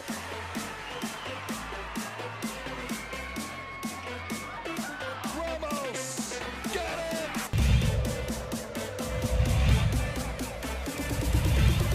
Look out.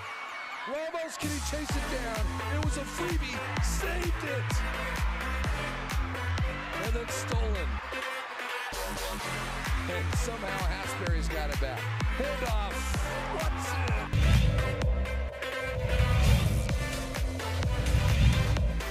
Get it stripped.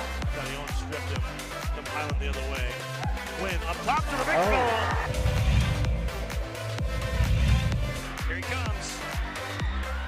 For the lead. Got it.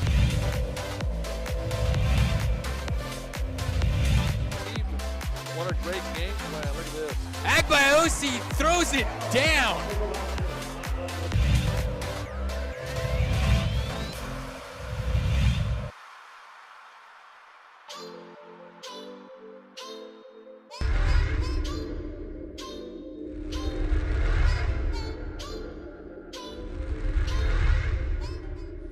Don't sacrifice quality of flavor when you're in a hurry.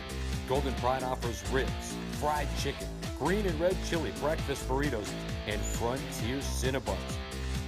4 great locations, or visit us online at goldenpride@abq.com. Golden Pride Barbecue Chicken and Ribs, proud supporter of ProView Sports Network.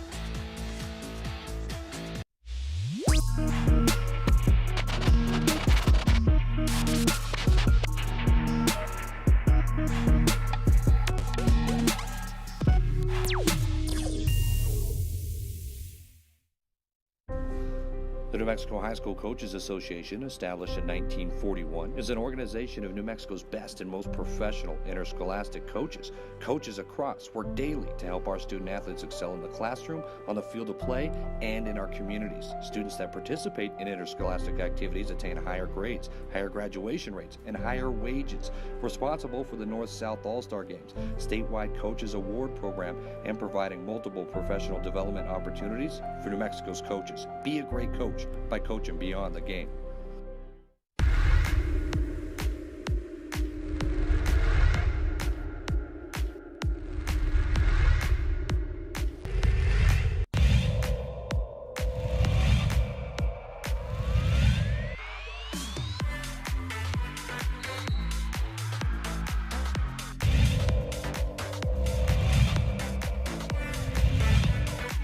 Cross with Evans.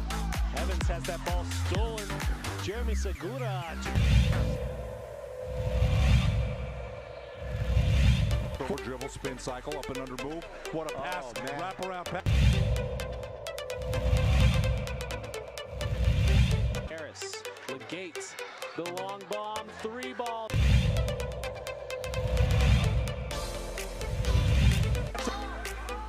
Oh, great steal by Quinteros, lays it up and scores.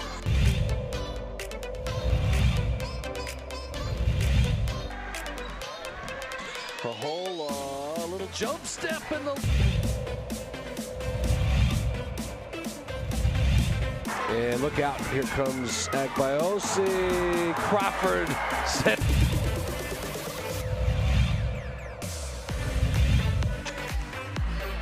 That's blocked. Lansing says, get that out of here. Sister to sister, Marianne Lansing's going to go all the way. Turnaround.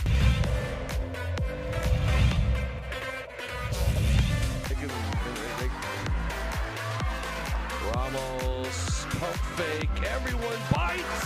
Ramos hits.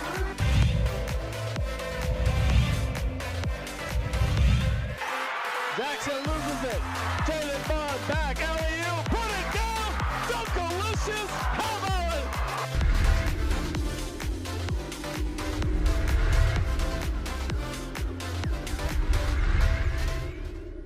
Don't sacrifice quality of flavor when you're in a hurry.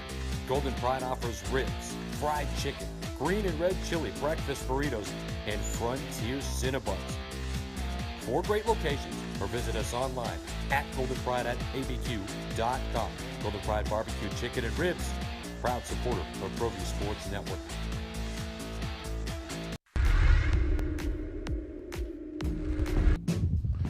All right, you can get in on the Tiger stuff if you want. Lobos play tonight. Actually, Lobos play this afternoon. Men play at 4 o'clock this afternoon. And then the ladies go after that. It's usually the other way around, isn't it, JJ? Usually ladies first. But at Clune Arena and Air Force today, you get the late game on the ladies' side. Yep, doubleheader action from the United States Air Force Academy. All right, so you get all that. 505-246-0610. Let's go to it. Lancifer, you are on the Quan's Auto Care Hotline. Hello, Lance. That's a new one. Anyway, yesterday Ray said, about the governor thing. Oh, well, whatever. But this is the thing. We're going to put this to an end. But just to think, in high school, there it is, the big bully. He's going to be a Kodak All-American. I'm at the stoplight there at Del Norte getting out, and he comes up on purpose and bends the fender on my motorcycle. Okay, so I spent all summer going to weightlifting early, running, Arroyo del Oso, going to my friend's gym and pumping my legs and just kept working. And then running Arroyo del Oso again in the afternoon. Damn, so that's here work. it is. First day in pass. And here we line up. Oh, this I saw back my in the brother day. I thought this do was this, yesterday. by the way. And I pointed right at him. I want him right now. And Coach Bruner was back for some reason. We had Oh, Williams, Coach Bruner. Warren, and Romero. They Yeah, all won those guys were bad. Yeah. Okay, so they're all there. I want this dude right here. Marty And Watts. he's laughing at me and gets down. And I spent my whole summer, instead of kicking his butt you know, which I had total skills back then. My dad was a Navy SEAL. He taught us how to fight. But he said, no, you fight on that football field. You do not take this to the streets, the gift I gave you. And so there it was. I just, boom, and my legs, all that crutching work I did, and I just drove him. And, what was dude's name? What was his name? Patrick Lamb. Yeah, And Patty Lamb. JJ's looking it up. And I just sent him on his back. Facts matter, bro. And tore his ACL. Ooh. Everybody's saying we could have used him. No, we were better off without him because another guy stepped up that was hungry and wasn't cocky and everything else. And you know, I look back to that as accountability. You know, sports taught me accountability. You're going to be accountability. You're going to be accountable for what you do in life. I didn't fight you in the parking lot and kick you upside the head and do the taekwondo stuff my dad taught me to do. On the envelope? No, I saved it for the football field. And that's another thing, too. You just don't go running off fighting people, you know, but you can put on a helmet, get out there and kick somebody's butt. Kick somebody's butt. All right, that's good. Life lesson. Thank you. That was out of somewhere. Edward said Lance's call was a train wreck, but entertaining nonetheless. It's a true Rocky story. All right. So we lose the guy for the year with an ACL, but he shouldn't have run into my bike. Is the Don't bend my fender, bro. Don't bend my fender, or I'm going to train all summer to kick your butt on the football field. You should be thanking him then, Lance. Yeah, it feels that way. Feels that way. Oh, look at that. You got how many minutes to get to class? Yeah, so it turns out they were wrong. Oh, class started. It's hybrid class today. What time does class start? 8:50. You're late, dude. I don't. That's the dishwasher. Broken dishes. Exactly. Hybrid Broken learning. glass everywhere. Hybrid learning. Monday, Tuesday, Thursday, Friday in class. Wednesday, get up there. Get to school. Stop texting. I'll get the Cheerios. I'll put the Cheerios away. Go to school, child. Life in the kitchen. Oh, tea's all over. Now she's got. You are going to come down, clean up that tea on the bathroom, on the kitchen floor. She's stressed. Dude, that was like all of a sudden, snap. Oh, school doesn't start at 9. It would start at 9:50. I got one for you. In the major life moments, first ever time it happened. Yeah. At the top of the hour, go in there. Guess who can get out of his crib now? Oh, probably not the dog. I'm going to guess the child. Here we go. Surprise. He was contained for a moment. You could contain him for the night, not anymore. How'd you find it out? Did you find him somewhere? Did you find him He was crawling just out? on the floor with all his stuffed animals, just chilling. Just didn't want to be in the crib, just like. I can do this now, so this is awesome. What was the look he gave you when you walked in and went, really? He was just kind of like, oh, finally someone opened the door. Check Waiting. me out, yo. I'm hanging out with Stuffy and Scratchy and Puffy and Ricky Rhino. Oh, what is happening? Life. That's right, life. Plancer is the OD answer. I guess the moral of the story is not to mess with Loopy's ride. I guess that's a good moral. Yeah. Take it to the field, kids. The opening drive. We're on 95.9 FM and AM 670 Sports Animal and ProView Networks.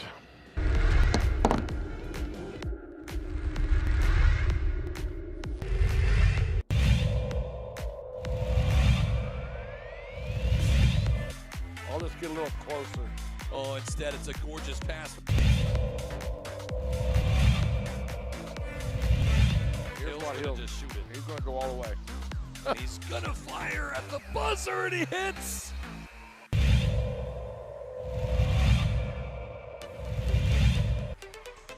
Great pass, Hadbury, and thank you very much.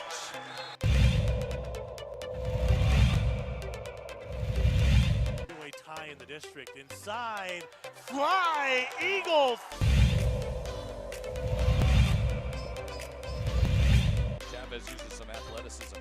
And then Morris down low, able to finish. You called it, Steve, in 10 seconds. And look at this, stripped, stolen Watson. Christian Lucero beats the buzzer! Here's Ian Chavez, the sharpshooter. Got it. Couldn't have said that any better.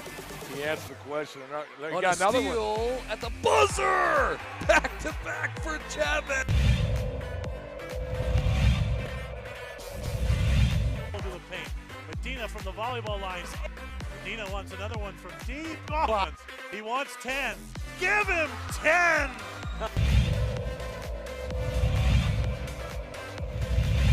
Lewis finds Watson. He's going to finish. One-handed slam.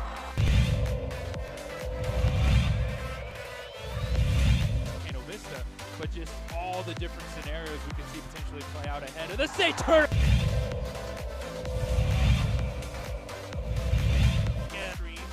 Hill, the senior pops. No! Oh! Ho, ho, ho!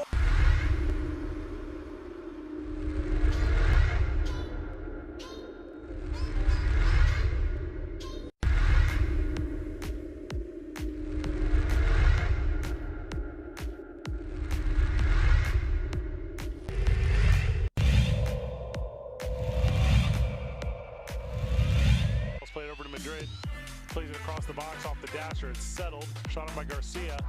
Trickles in, goal.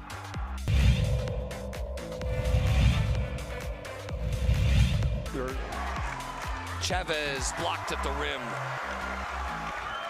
And here's Dorian Lewis to Watson. Shot on and just wide. Big deflection. Goal.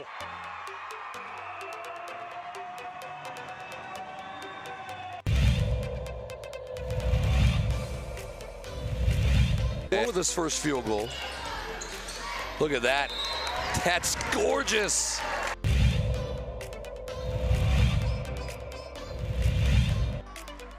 Not a game you can go have 25 turnovers in and win. Get that out of here, Watson says. Here comes Hodnett all the way. He's blocked in return.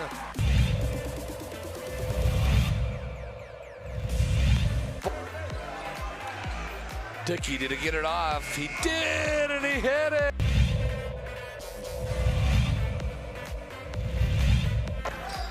They're really... Oliveras. Wild three, and it hit.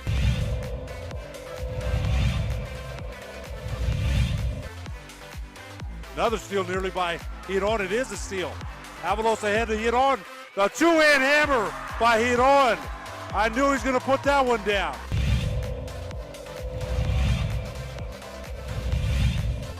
ProView Networks tonight. District mashup there. Davidson took it away in transition. Might be time for a jam. Yes. Oh!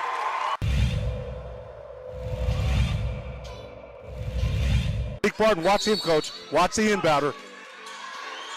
Duma Sanchez in the corner. Back to Barton with 2.4 seconds left. Fires for the win. And he got it! It's good. Oh my God! On the last second shot. He did. Oh my God! Bakes it in from 25 feet and watch the celebration right in front of us. What a shot by Barton. He was double teamed and somehow found a way to get it in. Ramos to Gaxiola, high window for the win. It's good. It counts. Gaxiola with the game winner for a Driscoll Heritage.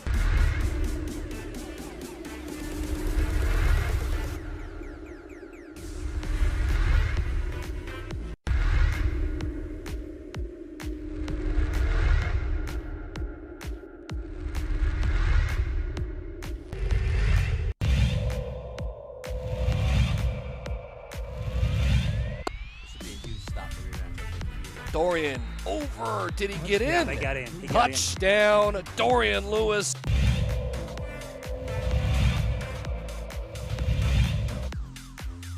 Seconds to play. Benavides looking, still looking up the middle. It's intercepted. It's picked off by Freddie Anaya, and Roswell's season will end perfect.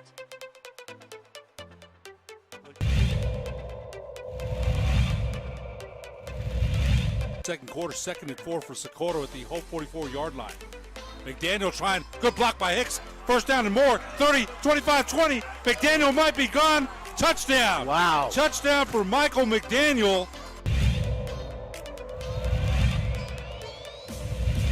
It's 40 seconds this year. It's not like 25 like it used to be. He laterals it back. What a play by Hightower. Pitch.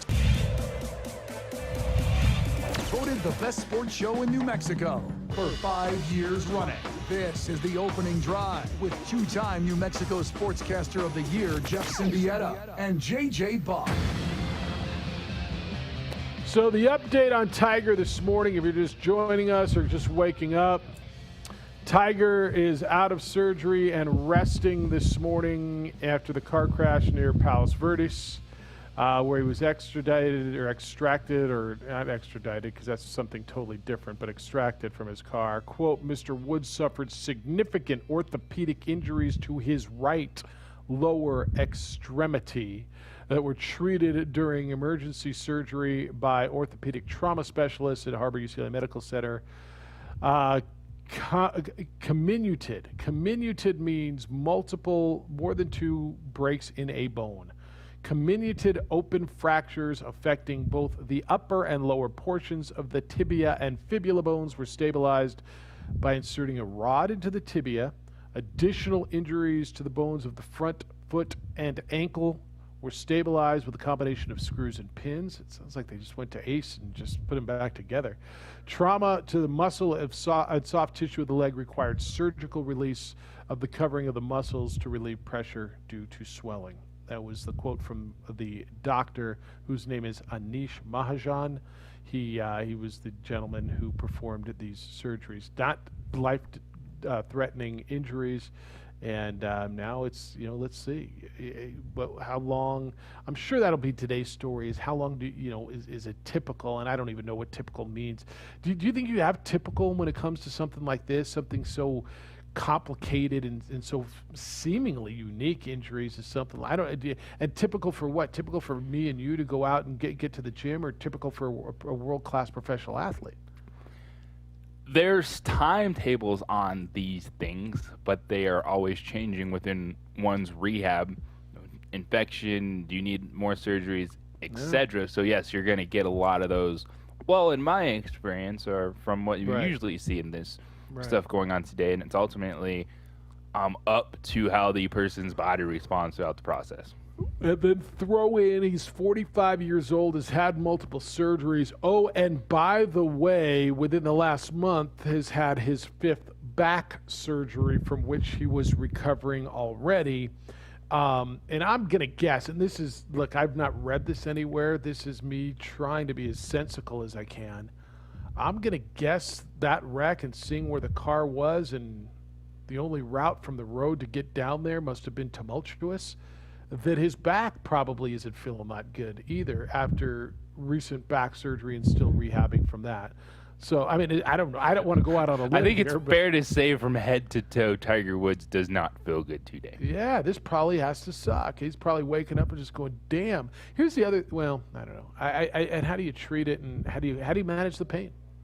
Like, honestly, how do you manage the pain with somebody who has an admitted previous addiction to painkillers, right? I think that's part of the equation, and having to walk that fine line, because I think that's part of the conversation, is it not?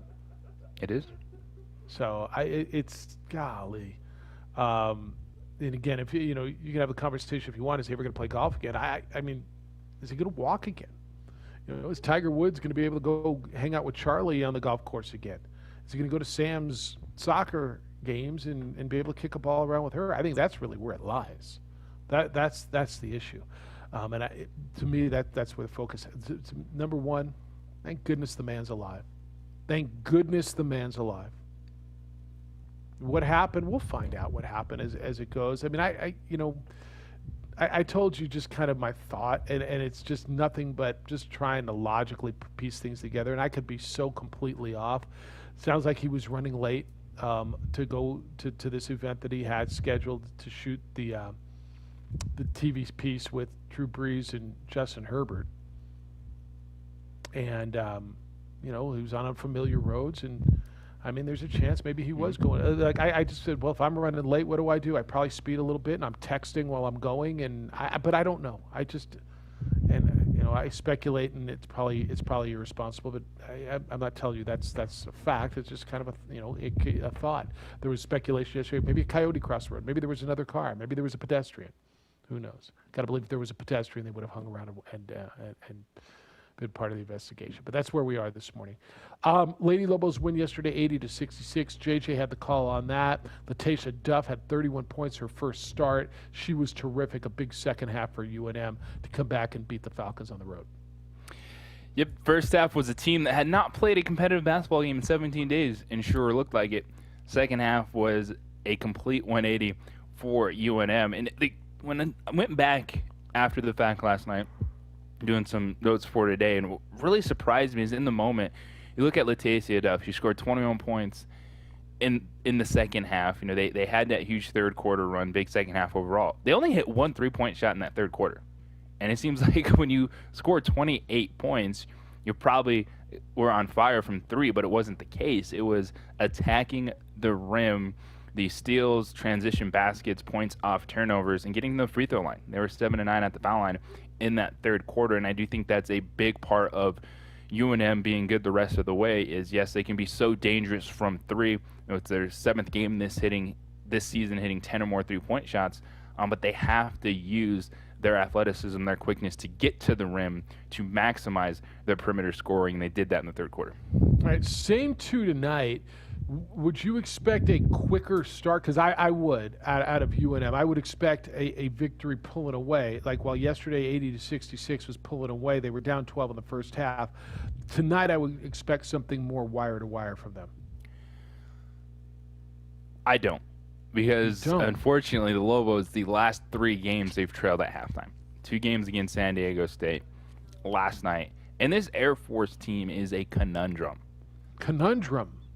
Yes, because you watch them play first halves, and they are fantastic. In the second half, they don't know how to close out a game. And it's wild because they have 3 really good seniors on this roster. You're talking about the all-time leading scorer in program history, Kaylin Emmel, who dropped 28 points last night. And they can't find a way to close games. So I don't think it's as simple as New Mexico bounces right back after that second half. I think it's going to be a challenge.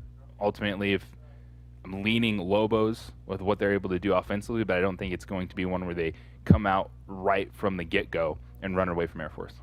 All right, so that's tonight on the Sports Animal, somewhere around 7:30, and I say somewhere around because it will follow the men's game, which will be on the same court. It'll be over on News Radio KKOB. Robert Portnoy and Hunter Green will have the pregame show at 3:30. Lobo basketball tip-off against Air Force starts at 4 o'clock. That's the game. If you're going to watch it, you're going to watch it on the Mountain West Network. It'll be a online broadcast for you. JJ, this game in particular is interesting. Now, the Lobos, who were a 1.5-point dog 2 nights ago when they won, are now a 1-point favorite. You're out there saying that they're going to win. I believe, just watching them, I believe they're better than Air Force. And I haven't said that they're better than a lot of teams this year. And so my gut tells me they may sweep this series. They may go out and get this win. Do they have the motivation? I had no idea going into the game 2 nights ago that this was all about Coach Dave and winning one for Dave Pilipovich. Is that motivation still there? Is that why they won, or is that expired? Now they got to find another motivation to win. I don't know. I don't know if that's what put them over the top. They claim it was. I don't think the Coach Dave narrative carries over as much as it did for this team in Game 1. Now it's just, hey, that felt pretty good. Let's go out there and win another one. Winning's fun, man. Winning is fun, and hopefully they get that. All right, want you to get in today, 505-246-0610. It's yours the rest of the way. I'll get you some NFL stuff when we get back. Steelers and talking about Ben Roethlisberger as their quarterback. What does that mean? The Alex Smith conversation coming out about how the Washington football team just did not want him back is also interesting. So we'll get all that. 505-246-0610 is how to get in. Jeff or JJ at 610 Sports Animal. At 610 Sports Jeff or JJ at sportsanimalabq.com. Well, let me tell you about something else that's fun, Jeff. Winning and also F45. What is F45? It's functional fitness. And let me tell you, I was a little nervous this past weekend. It was the first time I've been in a real live gym since last March. And you're wondering, all right, is this going to be safe? Is it going to be clean? What is this going to be like? And let me tell you, the folks at F45 have a great atmosphere for you. If you're looking to kickstart your fitness or challenge yourself to get to the next level, F45 training is where you need to go. It's a mix of circuit and high intensity training. I took Miami Nights and GOAT over the weekend, and let me tell you, it was awesome. Friday night, you get hitting the cardio, you're hitting the sets, you're going high reps, and then you got challenged with the strength training on Sunday. Yes, Sunday morning classes. They're open 7 days a week. You're not going to do the same thing each day you go there. Certified trainers to walk you through the process, and that was awesome about it as well. It was a comfortable environment where you had people that might be in better shape than others, but all the weights, the station is laid out for you. You don't feel any pressure. Do your best, and guess what? By the end of the class, you want to finish with everyone else. F45 training, 45 minutes, so you're not spending hours at the gym. You can kickstart your fitness right now. Check them out, f45training.com, or download the app. I love the app because you can book the classes, and that's the thing. Class size is still limited, but you can get in there as long as you have the app, you book, and you want to try it out. It's a 7-day free trial, no strings attached. F45, it's located 5920 Holly Northeast. Great access right there, Paseo and I-25. I will see you at F45 training. Tom Brady is the GOAT. The Jim Rome Show.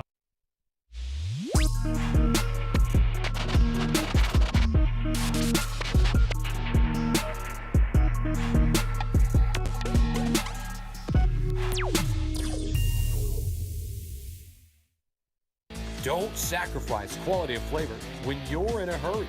Golden Pride offers ribs, fried chicken, green and red chili breakfast burritos, and Frontier Cinnabons. 4 great locations, or visit us online at goldenpride@abq.com. Golden Pride Barbecue Chicken and Ribs, proud supporter of ProView Sports Network.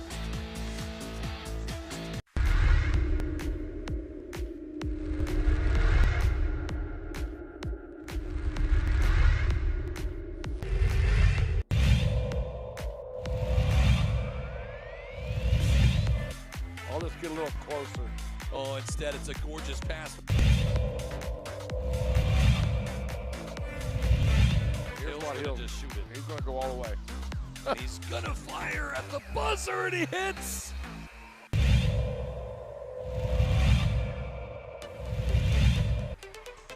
Great pass, Hadbury, and thank you very much.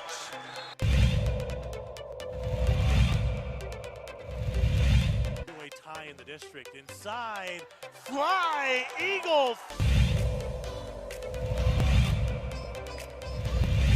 Chavez uses some athleticism. And then Morris down low, able to finish. You called it, Steve, in 10 seconds. And look at this. Stripped, stolen Watson. Kristen Lucero beats the buzzer. Here's Ian Chavez, the sharpshooter. Got it. Couldn't have said that any better. He answered the question. He On got a another steal one. at the buzzer. Back to back for Chavez. To the paint. Medina from the volleyball lines. Medina wants another one from deep. Oh, he wants 10. Give him 10.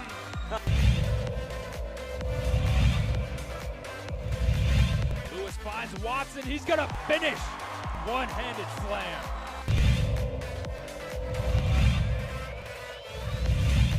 Vista, but just all the different scenarios we can see potentially play out ahead of the state tournament.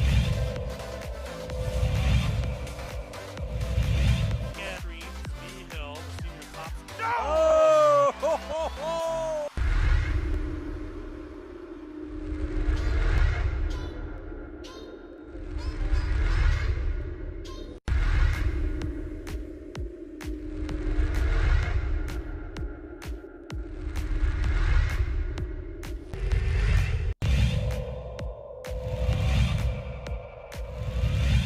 Played over to Madrid.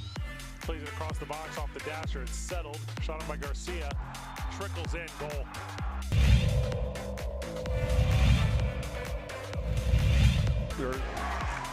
Chavez blocked at the rim. And here's Dorian Lewis to Watson. Shot on and just wide, big deflection, goal.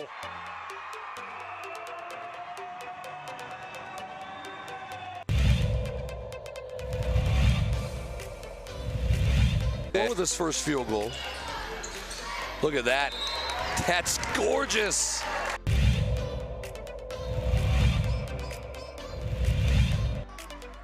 Not a game you can go have 25 turnovers in and win.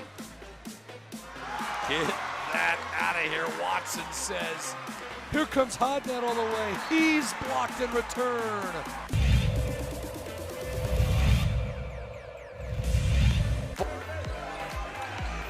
Dickey, did he get it off? He did, and he hit it.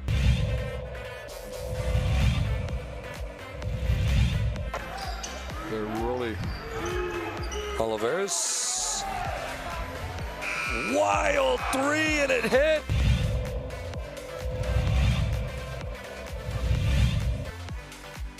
Another steal nearly by Hiron. It is a steal. Avalos ahead to Hiron. The two-hand hammer by Hiron. I knew he was going to put that one down.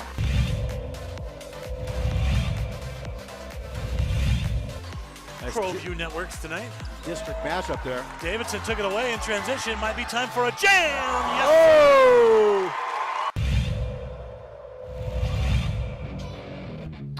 All right, so where are you on the Tiger thing? Hopefully I brought you up to date on that and you know what's going on. 888-922-0610 is toll free, but I don't know who's paying tolls anymore. 505-246-0610 is how to get to us. JJ, the Steelers have come out and said that they want Ben Roethlisberger back next year, that he's their quarterback.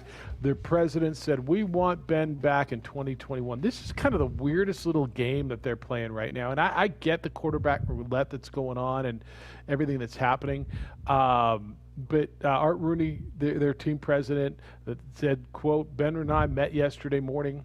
We had a productive meeting. We were able to discuss a lot of things relate to where we are, where we want to go. Ben assured me that he's committed to coming back with us, help us win. And I told Ben that we'd like to have him back. So to me, it's done, right?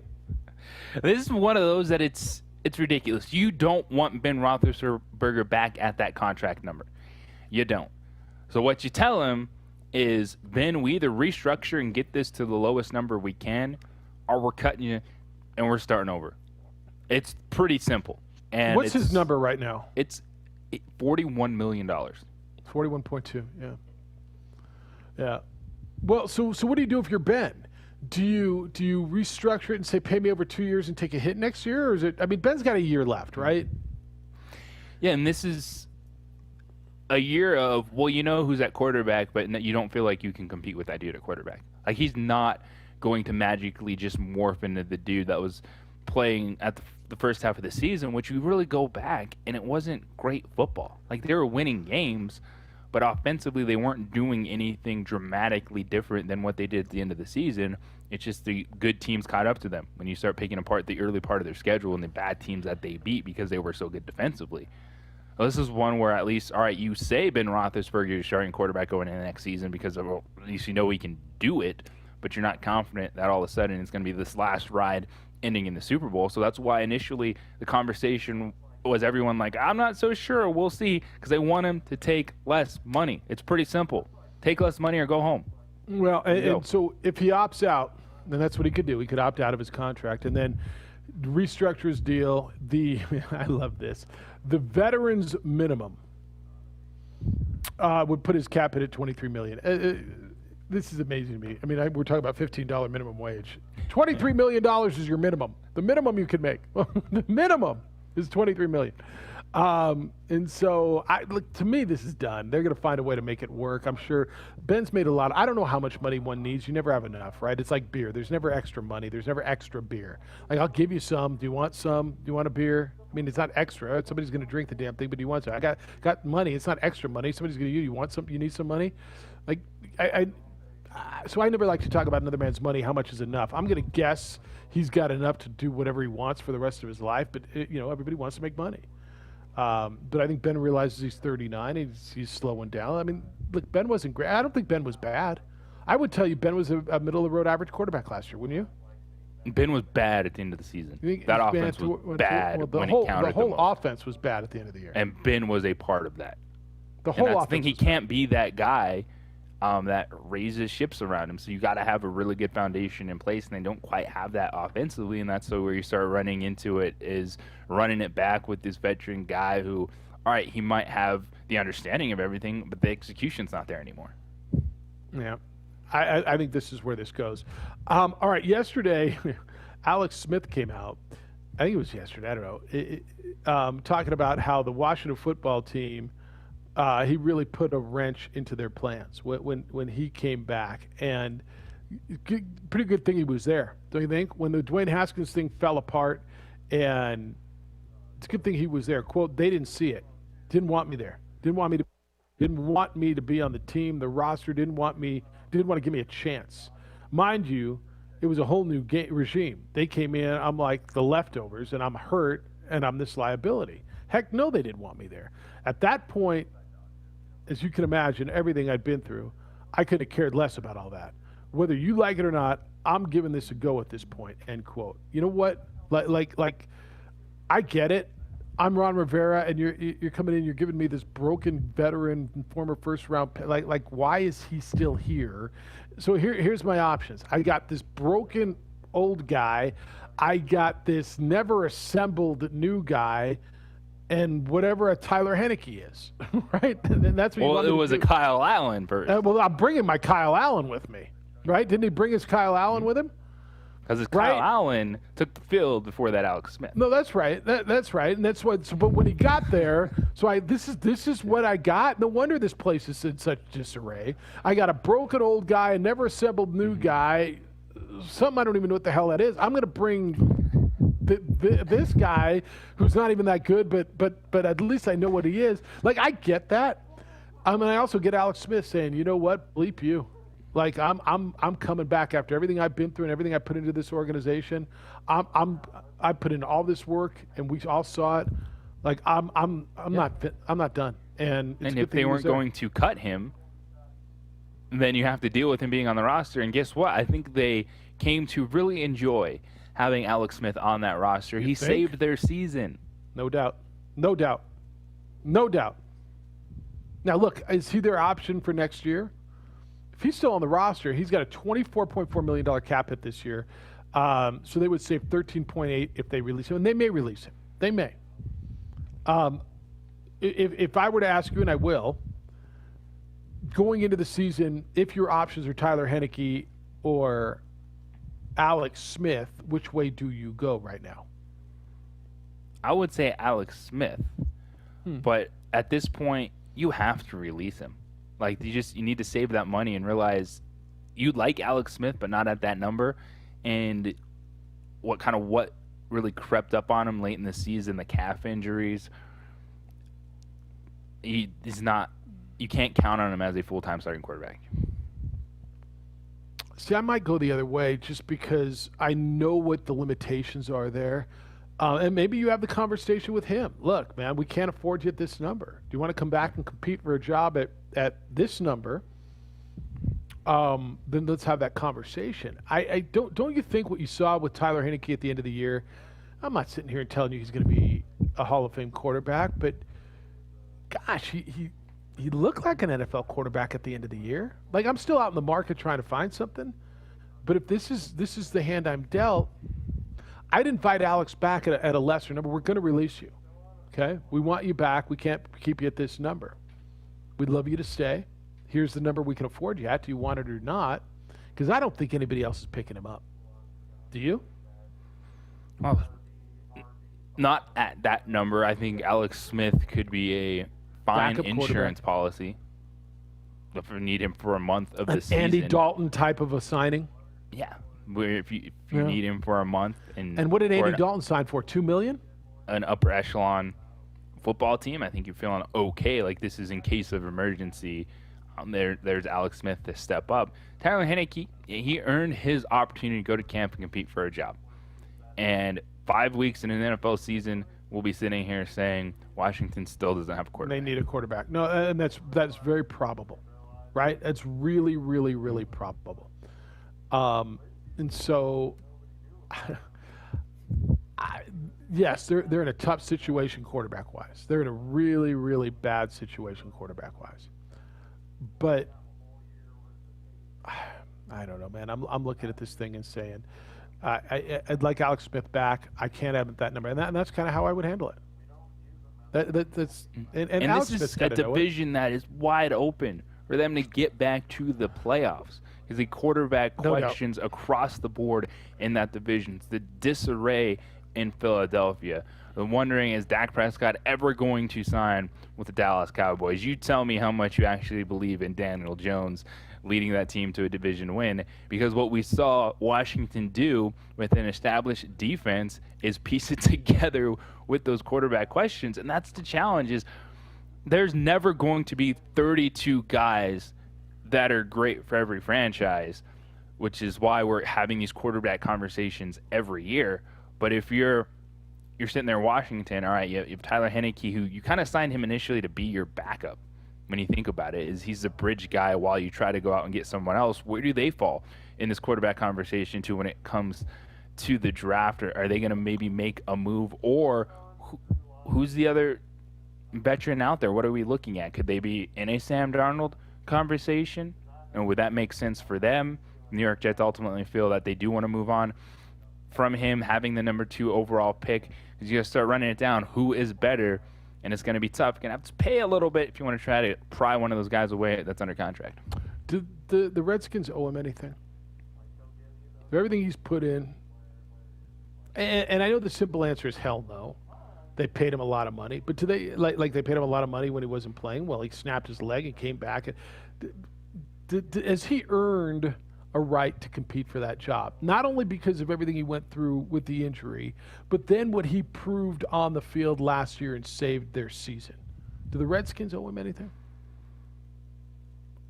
No. And I keep saying I apologize. This is the Washington football team. I'm sorry. I think it's also not. I don't think it's fair to Alex Smith, the player, to think he's going to finish a 16-game season at this point in time. Yeah, that's probably right. All right, 505-246-0610. Where do those two franchises go quarterback-wise? You've got real question marks there. Where do you see it? Gentlemen, how you feeling? How you living, boys? Hope you're feeling great. Hope life is grooving, that you're sleeping well. But if you're not, if you're dealing with fatigue or lack of energy, low T, even erectile dysfunction, you can take care of that. And I've got a suggestion for you. NuMale. NuMale is the leader in men's health. They are right here in the Burque. They have helped thousands of men all over the country feel better. And right now, fellas, there's nothing more important than the way you feel. Make it a priority and call NuMale. The number is 505-652-1688. You can look online at NuMale, NuMale.com. Listen, this whole process is comfortable, from the phone call to your first visit, all the way through the treatment. NuMale's there with you. They'll help you take care of low energy, even hair loss or erectile dysfunction. They've got testosterone replacement, which utilizes cutting-edge technologies. They're out in front of this whole thing. They've been the leaders. They've been the originators. They continue to lead the field in men's health. The number is 505-652-1688. Guys, take care of yourself. Make the call and visit NuMale. 505-652-1688 or visit NuMale.com. You will feel better.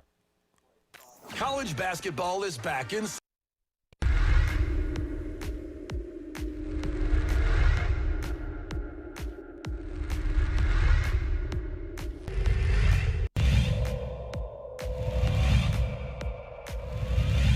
Played over to Madrid. Plays it across the box off the dasher. It's settled. Shot on by Garcia. Trickles in. Goal.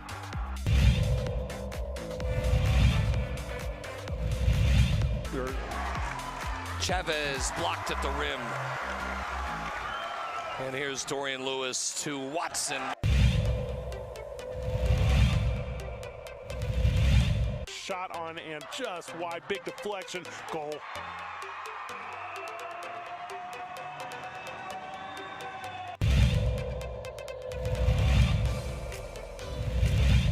With his first field goal. Look at that. That's gorgeous.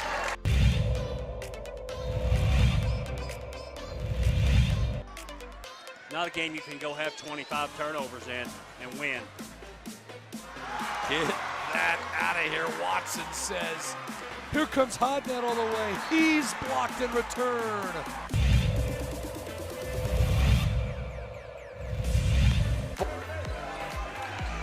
Dickey, did he get it off? He did, and he hit it.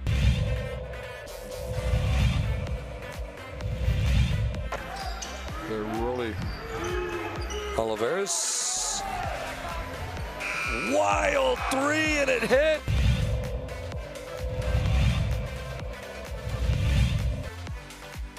Another steal nearly by Hiron. It is a steal. Avalos ahead to Hiron. The two-hand hammer by Hiron. I knew he was going to put that one down.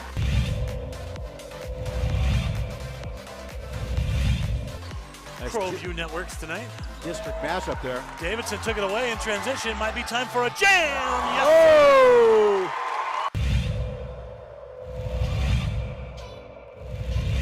Big Barton, watch him, coach. Watch the inbounder. Dumas Sanchez in the corner. Back to Barton with 2.4 seconds left. Fires for the win. And he got it! It's good. Oh my God! On the last second shot. He did. Oh my God! Bakes it in from 25 feet and watch the celebration right in front of us. What a shot by Barton. He was double teamed and somehow found a way to get it in. Bravo to Gaxiola. High window for the win. It's good. It counts. Gaxiola with the game winner for a Driscoll Heritage.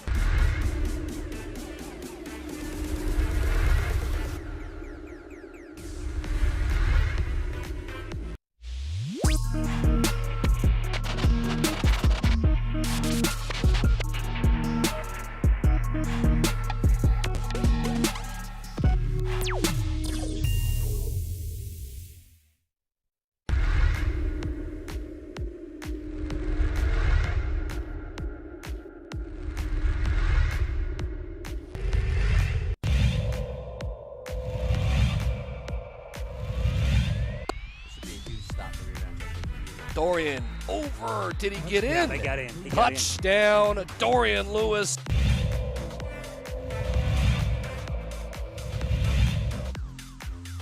Seconds to play. Benavides looking, still looking up the middle. It's That was coming in from intercepted. you, Jeff at sportsanimalabq.com. Grady said, I heard what you did, Mr. XTV guy. Your Furious 5 Grandmaster Flash reference was not missed by nor wasted on me. I'm glad someone appreciated that. That, ladies and gentlemen, is one of those little things that's the difference between good radio and award-winning radio. Fire, broken glass everywhere. A lot of y'all might need to Google it or ask somebody. And that just adds to this awesomeness. P.S. Lancifer is also fire. Did you like the Lancifer? I don't even know where that came. I kind of just Lancifer'd it. It's he's like, oh, that's a new one. All right, back guy. Some guy hit my bike. And I beat the crap out of him. Life See ya. lessons with a Lancifer. Yeah, Lancifer back in the day worked all summer to go out. What was his name? Patrick, what? Patrick Lamb. If you're listening, Patrick Lamb. Did you look him up? Did he play at Del Norte in 1926 or whatever year it was? Did you look it up? Patrick Lamb. Take you to the field. All right. Todd says, time for another edition of Does Micah Know? Bump it up, bump up. It's the game show that tests young Micah's knowledge of things beyond 20 years ago. All right. So this is the segment, he says, that tests young Micah's pop culture knowledge. Yesterday you had a caller mentioning those were the days when anxious Lobo fans would wait all Selection Sunday until 3 p.m., turn on the big stick, and listen to you and Stigwood do a final breakdown of Lobo basketball's chances for a deep NCAA run. Then at 4 p.m., the national talking heads like Digger and Dickey came on the tube and started talking about their team and how fun that was. Where did those were the days gain popularity? He sent me a YouTube link, but I don't need to click on it. Any idea? Those were the days. Any idea?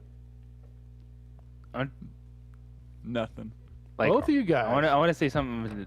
It sounds like Archie something. That's very Archie- good. is That's it Archie very Bunker? good. That's ding, ding, ding. The show was All in the Family.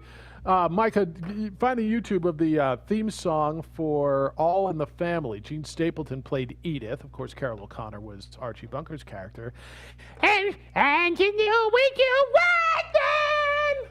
my Edith is very good. I know that hurt your ears, but when you hear the real thing, like you're going to go, holy bleep, that was real. So that was the latest edition of, hey, what does he call the game? What does Micah know? All right. So that you ever wonder how we win awards sometimes? Do you ever listen to that? Sometimes. How the hell did they how did they even get to do this for another single day and get allowed in the building? The All right. pop culture game show about 50s pop culture. You got it? You got it there. I see you looking at it. You're ready to press the button on it. You're like, maybe, all right, never mind. All right. Go ahead. Hit it.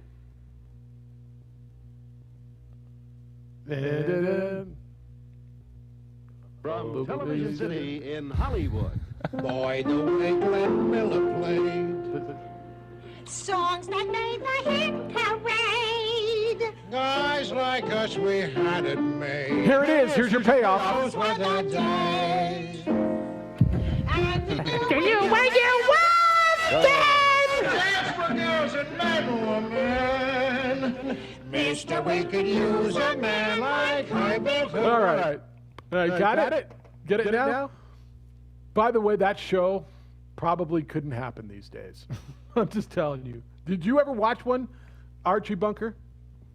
No. One of the most brilliant sitcoms ever, but one of the most blatantly, like Archie was a racist, a homophobe, a anti-Semite. It was, but in like an endearing.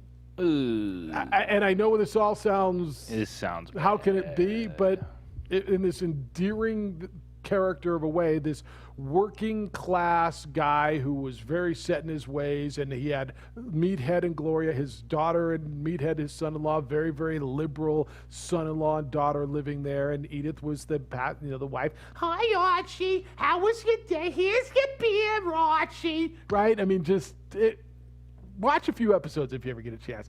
As crazy as it sounds, and you probably couldn't do it today, dare I say it was brilliant. And certainly groundbreaking. And that character, you're like, hell no, I don't want any part I'm of just that. here so I don't get fined. Yeah.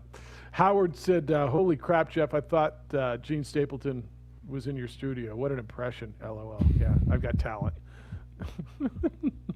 My talents are really, I can't do anything. but I can do Edith Bunker. Let me show you this party trick. It's a good one. That's right. I can do Edith Bunker. That's all I got for you. All right, 505-246-0610, 888-922-0610. Michael, who you got? Lobos or Air Force tonight? Are you working the game tonight? No. No. All right. Give me a winner. Who you got? Winners. Since you're not working the game, give me a winner. Air Force. You got Air Force tonight. Yeah. And then I'll take the Lady Lobos. Well, yeah, I think the ladies. What would if I put a line on Lady Lobos? Lady Lobos at 10.5, minus 10.5. Which way would you go tonight? You have to take the Lady Lobos, don't you? 10, I take Air Force. I think UNM can win. They won by 14 last night and struggled. Yes. But I think Air Force is going to come at them again, and I could think Air Force covers 10.5. All right, where's your number that makes you think? I'll take them by 23. 20. Yeah, I'm leaning Micah's way. We'll see. I'll take it. I'm sure the Lobos would. What number would put you on the cusp? Where would you start thinking about it? Well, I think 10 is a fair number. Yeah. But I would take, in that case, Air Force to cover. Right. Lobos men, Micah, you're taking the point, basically pick 'em. I'm struggling with. I'll take the Lobos tonight. Although it will not shock me if they get beat tonight, and it won't shock me if they get beat by double digits tonight. To be honest with you.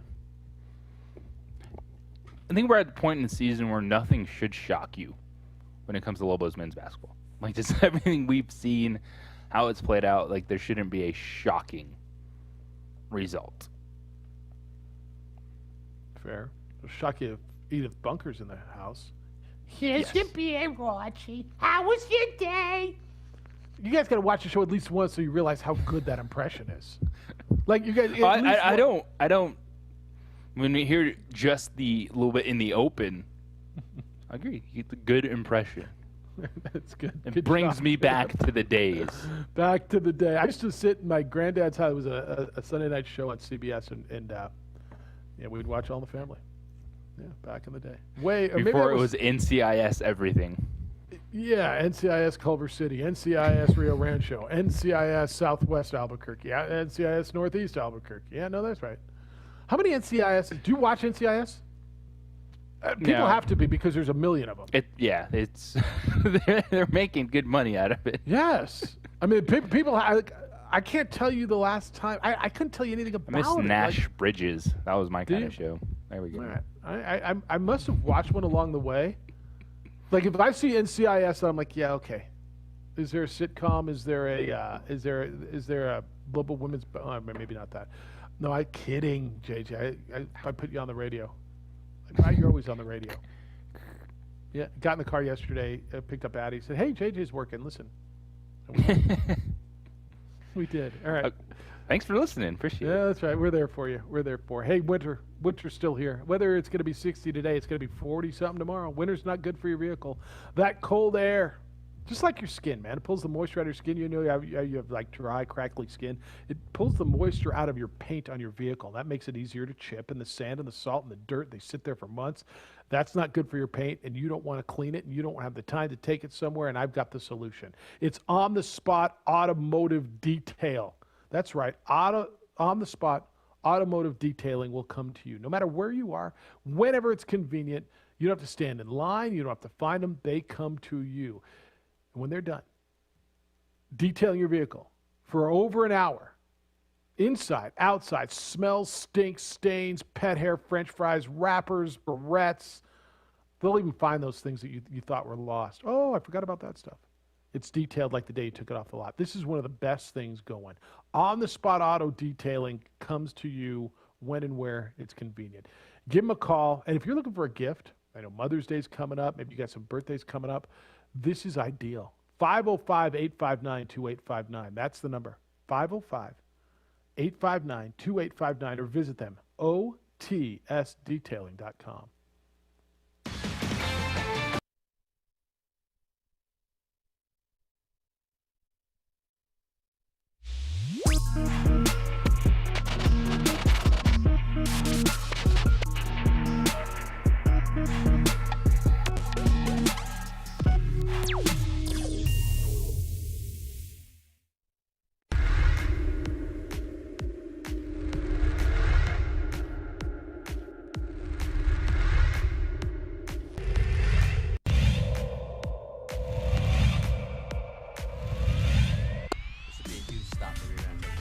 Dorian over. Did he get in? Yeah, they got in. He got Touchdown, Dorian Lewis.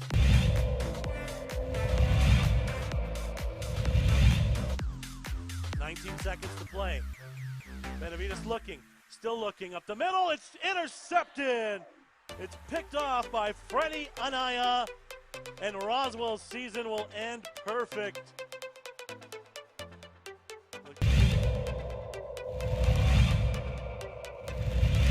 Second quarter, 2nd and 4 for Socorro at the whole 44-yard line. McDaniel trying, good block by Hicks. First down and more, 30, 25, 20. McDaniel might be gone. Touchdown. Wow. Touchdown for Michael McDaniel.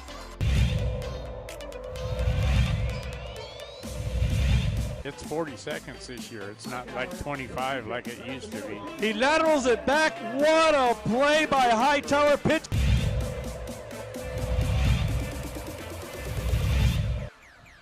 Looked like somebody moved a little bit early. Hicks, the play fake double move. He's got his receiver wide open. Caught. One man to beat. Touchdown. Touchdown to number 17, Nathaniel.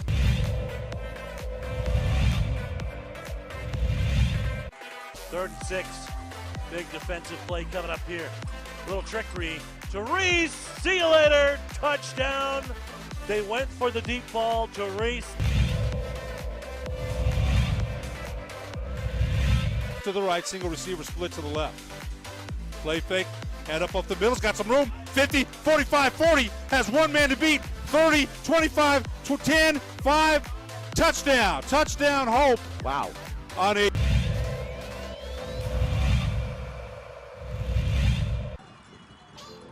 Option again, he'll keep it.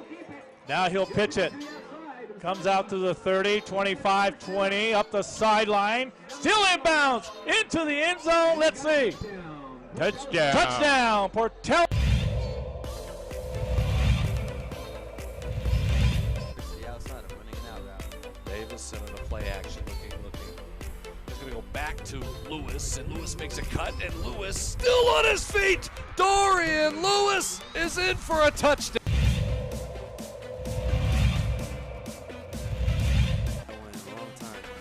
So Davison back to toss, and he's got all day. Makes one miss, and he's rolling. He's got a guy. Can he get it there? Davison to Luke Weissong. We told you he touchdown. could spin that football, and that was a throw right there. I know he's got the win at his back, but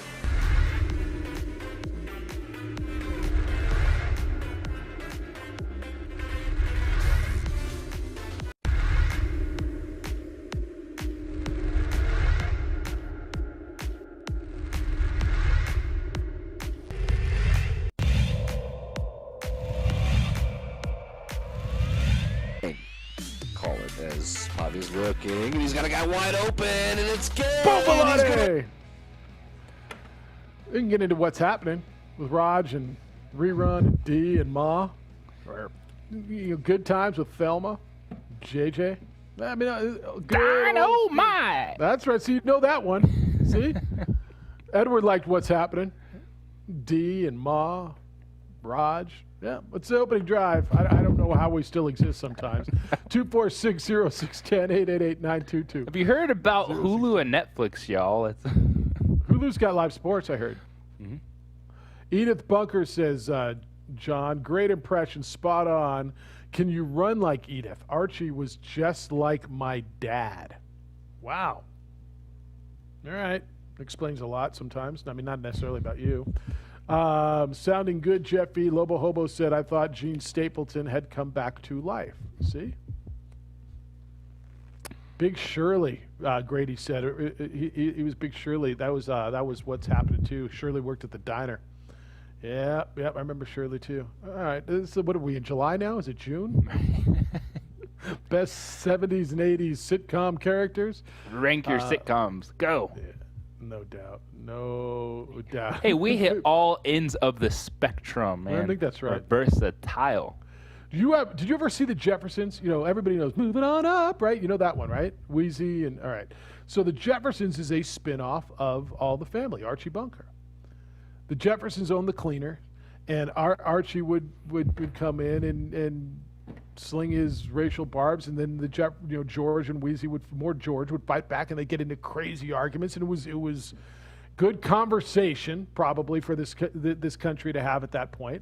Good conversation that wasn't probably being had anywhere except for between George and Archie, and then they moved on up and they got their own show. They moved up to the east side and they got a piece of the pie. See, they got their own show. That was one of the few spin-offs back in those days. Spin-off mean anything to you? A spin-off sitcom, right? They took a character and gave it a show.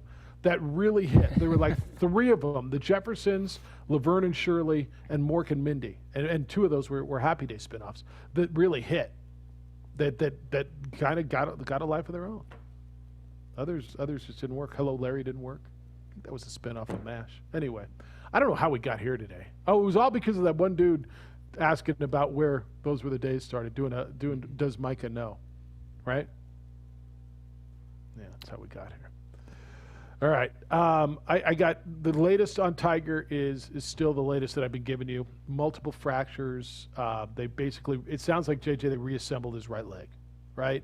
From the two big bones, the fibula, the tibia, the fibula. What are you showing me, man? Read that to me. I can't read that. You're going to have to read that to me. Famed course in Scotland created a message in the sand to send Woods good wishes. What's it say? It's just a Tiger Woods logo with thoughts and prayers. Cool. It looks really nice. Oh, that's really cool. Is it in sand? Yeah, in the sand trap. Oh, that's real. Okay, now I get it. No, it's actually I really like it. Yeah, it is. There's some guy with like get well soon, just writes it with his stick in the sand. SOS. That's nice. St. Andrews is a golf course. Yes. Quite a golf course, in fact. So, Tiger, I guess we'll know more today, and I'm going to guess just because of the demand. And every time I look at my TV, they're still standing out in front of the hospital, that there's going to be a need to feed the beast today. So we're going to hear probably a little more, JJ. I don't know at what point we'll hear what happened or why or the circumstances. And I guess that's kind of the next piece of this. The golf about it, it just doesn't really even concern me. At some point you're probably going to see, I would imagine, there's a picture of somebody, whether it's Tiger's girlfriend or his agent or maybe his kids going into the hospital to see him. His kids are in Florida, right? I don't know where exactly. And I know the players are now, because the tour after Riviera goes out to the Florida swing. So the majority of the players are there, so nobody's going to come. I don't even know if you can go see him. I don't know what condition he is. They're still listed serious. And then there's the COVID piece of going to see somebody in a hospital, and I don't even know who's allowed to be with him, to be honest with you, because throw that complication into this whole mess. So I don't know, but I got to believe we'll get some more today. But I think what the biggest piece that is the most important piece is the injuries are not to be considered life-threatening. And you brought up something earlier that there is no way to estimate recovery. You can't estimate setbacks, infections, just any sort of setbacks when you get to something that sounds as intense as these injuries are. It sounds like an absolute complete leg restructuring. Yeah, and so first and foremost, you're happy he's alive. You start just thinking about him and his family, just the person of Tiger Woods. And then for me, there's a lot of ... golf. Because ultimately, why are we thinking about Tiger Woods is because of golf. I believe we'll see him on the course again. I think that will be a big part of what pushes him forward, not just to be there for his family, but to have one last moment on the golf course. And then when we get there, all right, we'll start talking about what he's going to be as a golfer. But right now, it's just what he's going to be as a father. Well, any of the experts, any of the talking heads who think they know what golf is in his future does not know. I mean, we can all speculate all we want. Nobody knows. And keep in mind, this is a 45-year-old man whose body's been through a lot, who is coming off a month ago-ish, his 5th back surgery, and now has at least one completely shattered leg. Golf doesn't even matter to me. And by the way, like we're selfish. We wanted one more Tiger Woods moment. We got it, and so then we want another. We may not get it. But feel really fortunate. Go back and watch the 2019 Masters again. Go back and watch it. We were so damn fortunate, especially Micah, your generation, who didn't get to experience a Tiger Woods moment in real time. You got one. Mm-hmm. You got a bonus one in real time. Enjoy that one. And with that, close it out. Yeah, that wraps me up. That wraps you up. That wraps us up. Jim Rome Show is next. The Dan Patrick Show will follow that. No, that's not right. The Herd with Colin Cowherd will follow that. Then you get the Sports Bar this afternoon at 3, and then JJ comes in with Lady Lobo Basketball about 7. Lobo Men will be over on News Radio KKLB at 3:30. We'll be back with award-winning radio for you tomorrow morning at 7 a.m. Alden, Josh, Micah, terrific work back in those indoor places. One of you has windows, one of you doesn't. JJ, have a good call today. Have a day, y'all. And I got to go return some phone calls, for crying out loud. Woo. Be good to each other, please. Be kind, loving, caring, and sharing. We'll smell you tomorrow. Parade! Guys like us, we had it made. Those were the days.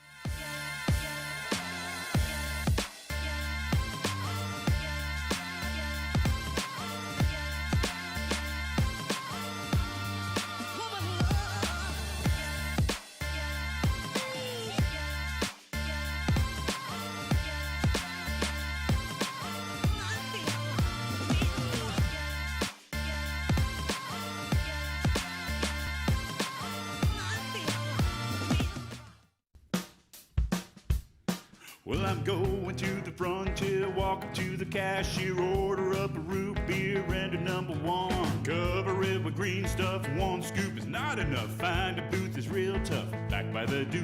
Meet my family, meet my friends in the quirkiest restaurant I have ever been. All of Albuquerque's favorite spot, it's the Frontier Restaurant. The Frontier Restaurant is a proud supporter of ProView Sports Network.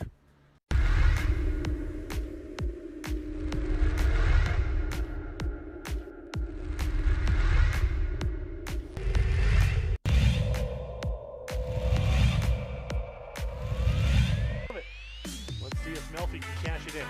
He's got some protection. Deep ball. Erickson's open. Touchdown, Monarchs.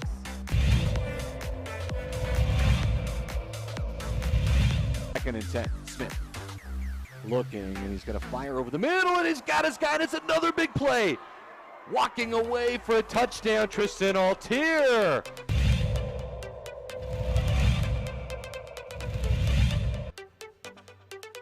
Going to hand it off to Chavez. Chavez breaking tackles. Look out. Chavez up the sideline. Stays in bounds. Touchdown. Volcanovis. That replay to Yeah, I just got get you. the measurement. I mean, Smith's got a fire on first down, and he's on the outside. There's a lot of room for Brad Thomas. A move, and he's set free. Dance into the end zone. Touchdown. So it goes.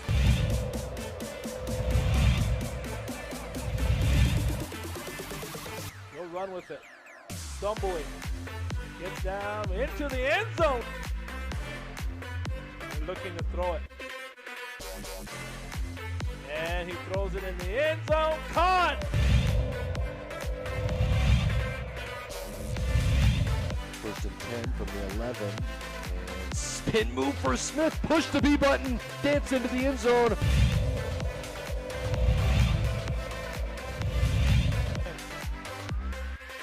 He'll throw it. Looking. Here comes the rush. Step it up.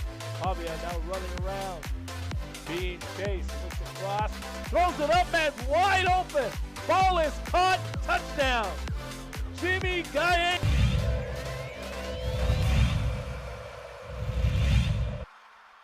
Chavez dropping, looking, stepping up. He's going to run. He's got a lot of green in front of him. To the end zone. Touchdown. Rio Rancho, Isaiah Chavez. Chavez set. He's going to run with it again and dives and...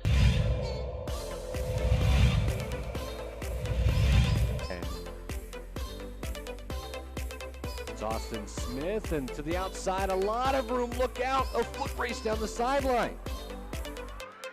All the way on the first play from scrimmage, Chris. That's a touchdown.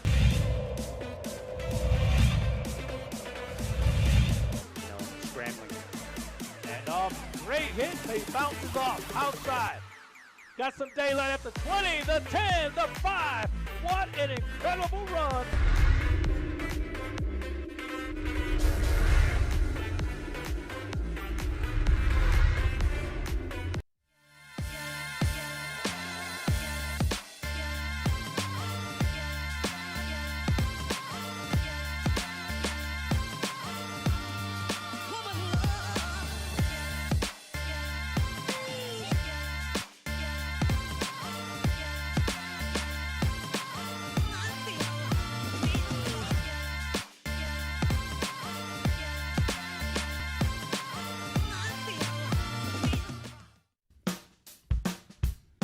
Well, I'm going to the frontier, walk up to the cashier, order up a root beer and a number